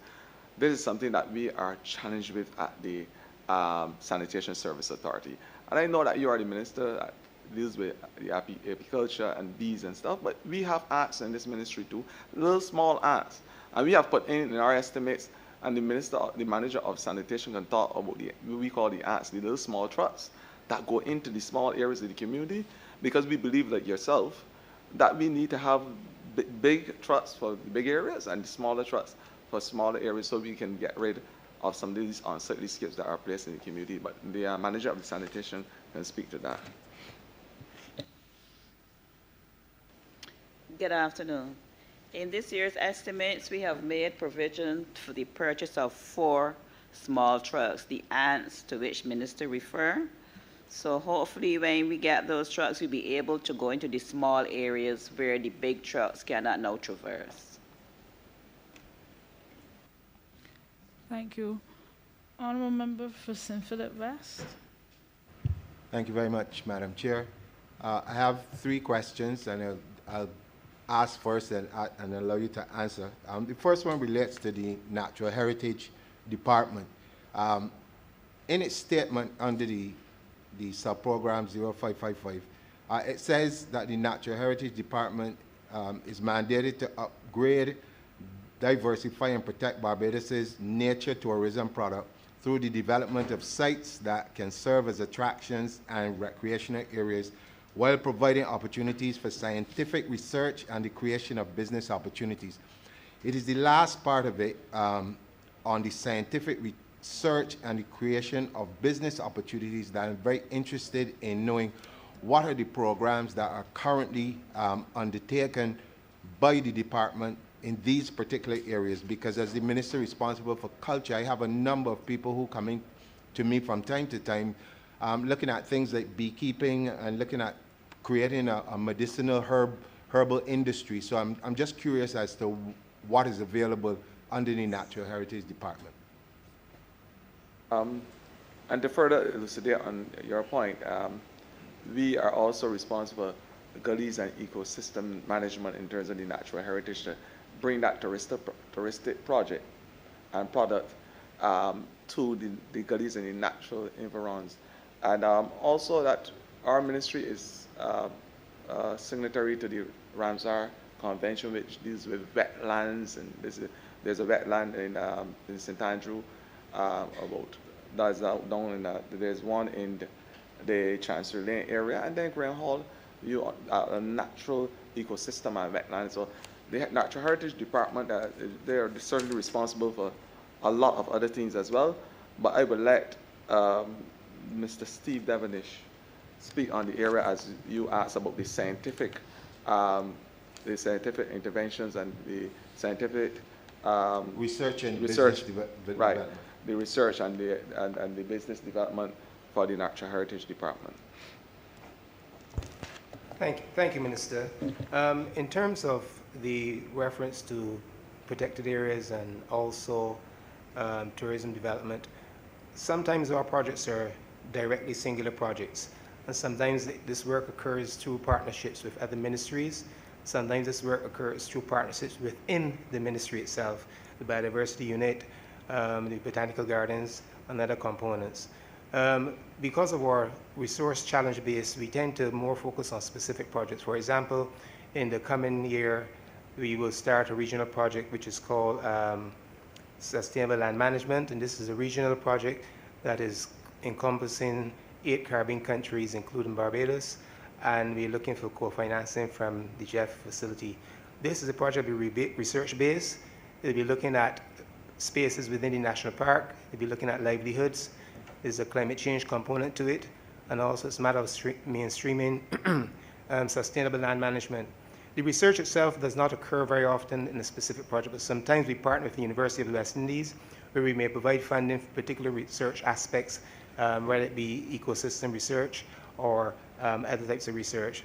In addition to contributing to tourism development, this occurs in a planning perspective. Very often when plan applications are submitted for development within Historic Bridgeton Garrison or within the national park, these have a very important community component and livelihoods component. And through our regular approach and our regular contribution in the planning and development, research would emanate from that particular area. In many instances in the past, we would have worked with communities, and as the minister alluded to earlier, when we work with communities, it's an idea of trying to find out what that community would require, how we can assist that community. The community work and the community research sometimes is, I would say, based in a simplistic way. It can be as simple as helping students with SBAs, working closely with schools in terms of providing research material and support information for their respective projects. Very often, you might look at a research project, you can think it's not environmentally related, but the provision of some of our reading material, some of our previous studies and assessments would work. We also look at gully assessment. We would look at planning developments as they relate to natural heritage conservation areas. And as the minister quite rightly alluded to, there's the Graham Hall Swamp as a natural heritage conservation area. There's also one in Chancery Lane. And then there's the national park that starts at St. Lucie and comes as far south of Sconset Bay, and comes as far inland as Harrison's Cave Zone of Special Environmental Control. And the most notable one that would have occurred over the years would have been the redevelopment of Harrison's Cave. Notwithstanding the physical infrastructure, there were some over 150 recommendations, many community-based, some relating to gully activities, some related to ecosystem work. And when we pull these things together, that's where you will find there are strands of research which we refer to for students who will come in to do stuff from time to time. But the key fact, and to some extent limitation, is that there are so many communities who are interested in this type of work that we try to work in specific areas, and where we have a project, we will then try to work through the schools because we cannot cover as much as we would like to cover. But in terms of a lot of the other things related to biodiversity, related to herbs and stuff like that, there are other offices in the ministry, for example, the National Botanical Garden, the Biodiversity Program, and there are other components of the ministry which will pursue this work on a day-to-day basis, notwithstanding the remit that the department has. Thank you. Thank you very much. Earlier, the Honourable Leader of the Opposition spoke to the problem of loud noise pollution. We have and continue to have a problem across this country with indiscriminate burning. I want to know where you stand, and especially when it comes to things like what we've seen on a number of sites where you have tires that are being burnt and burned for days on end. And we are talking about recycling. And if I may, I would like to suggest that a quick look at YouTube, and one would see what people are doing with tires all across the world in terms of using them for making furniture and all sorts of things. And maybe this is something that could be spearheaded by the ministry in its efforts to do upcycling and things like that. But as it relates though to the burning of stuff and tires and all these things across the country, what is the position of the ministry, and what are your plans to tackle this problem? First of all, let me say that under the Health Services Act and the nuisances regulations, smoke, burning of fire and creating smoke is a nuisance. And any person who comes contrary to this Health Services Act, there could be exposed to the full extent of the law. And as far as I know, in order for a person to burn or to create fires, they now have to apply through the fire service. That is as far as I know. But under the Health Service Act, once a person is caught burning stuff or lighting fires, they can be charged. So I think it's a matter of policing. With respect to the tires and what we intend to do with the tires, I would like the chairman of the Sanitation Service Authority answer to that query. Good day, Honourable Member. The Sanitation Service Authority, recognizing the substantive issue associated with tire disposal, and we are receiving hundreds of thousands of tires every year. You've mentioned the possible dangers and difficulties with fires associated with that storage. Has planned a project involving a tire shredder and a recyclable program with private enterprise, where the tires, as opposed to be just stocked in our landfill, will be actually utilized for further production, possibly being utilized in the paving of our roads. Within this year's estimate, you will see a sum set aside for the acquisition of a tire shredder, and we are actively in discussion with some members of private enterprise in terms of how we can bring that to a recyclable program that can be utilized for the benefit of the nation. Thank you very much. Thank you very much. And my last question is, Minister, this one might be a little ticklish, but I have to ask.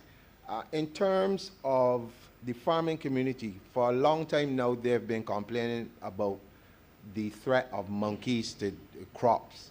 And I know that your ministry would be responsible for biodiversity and the preservation of plant life and animal life and all the other things. Where do you stand in helping to deal with this particular problem for the farming community? Just let me first start by saying that we in the government don't operate in silo, and I would not distance myself from the question at all. Although there are monkeys that would really squarely fall under the Ministry of Agriculture, we, as you said, we are signatory to the CITES, which is the Convention on International Trade of Endangered Species. At the different appendices, we talk about species which will become endangered because of mankind and mankind behavior. They may be endangered become endangered because of trade practices. What we are saying in the ministry is that there must be a scientific approach to dealing with the monkeys. As much as we would like to speak to the issues with the farmers and try to appease their concern, there is a greater issue in terms of conserving our biodiversity. And monkeys, and the ones that we have in Barbados, are the best seed distributors in the world. They are responsible for distributing seeds and keeping our forestry. So they have biological diverse potential, and they have importance in terms of the whole ecosystem's management. They are able to bring fertility to soil.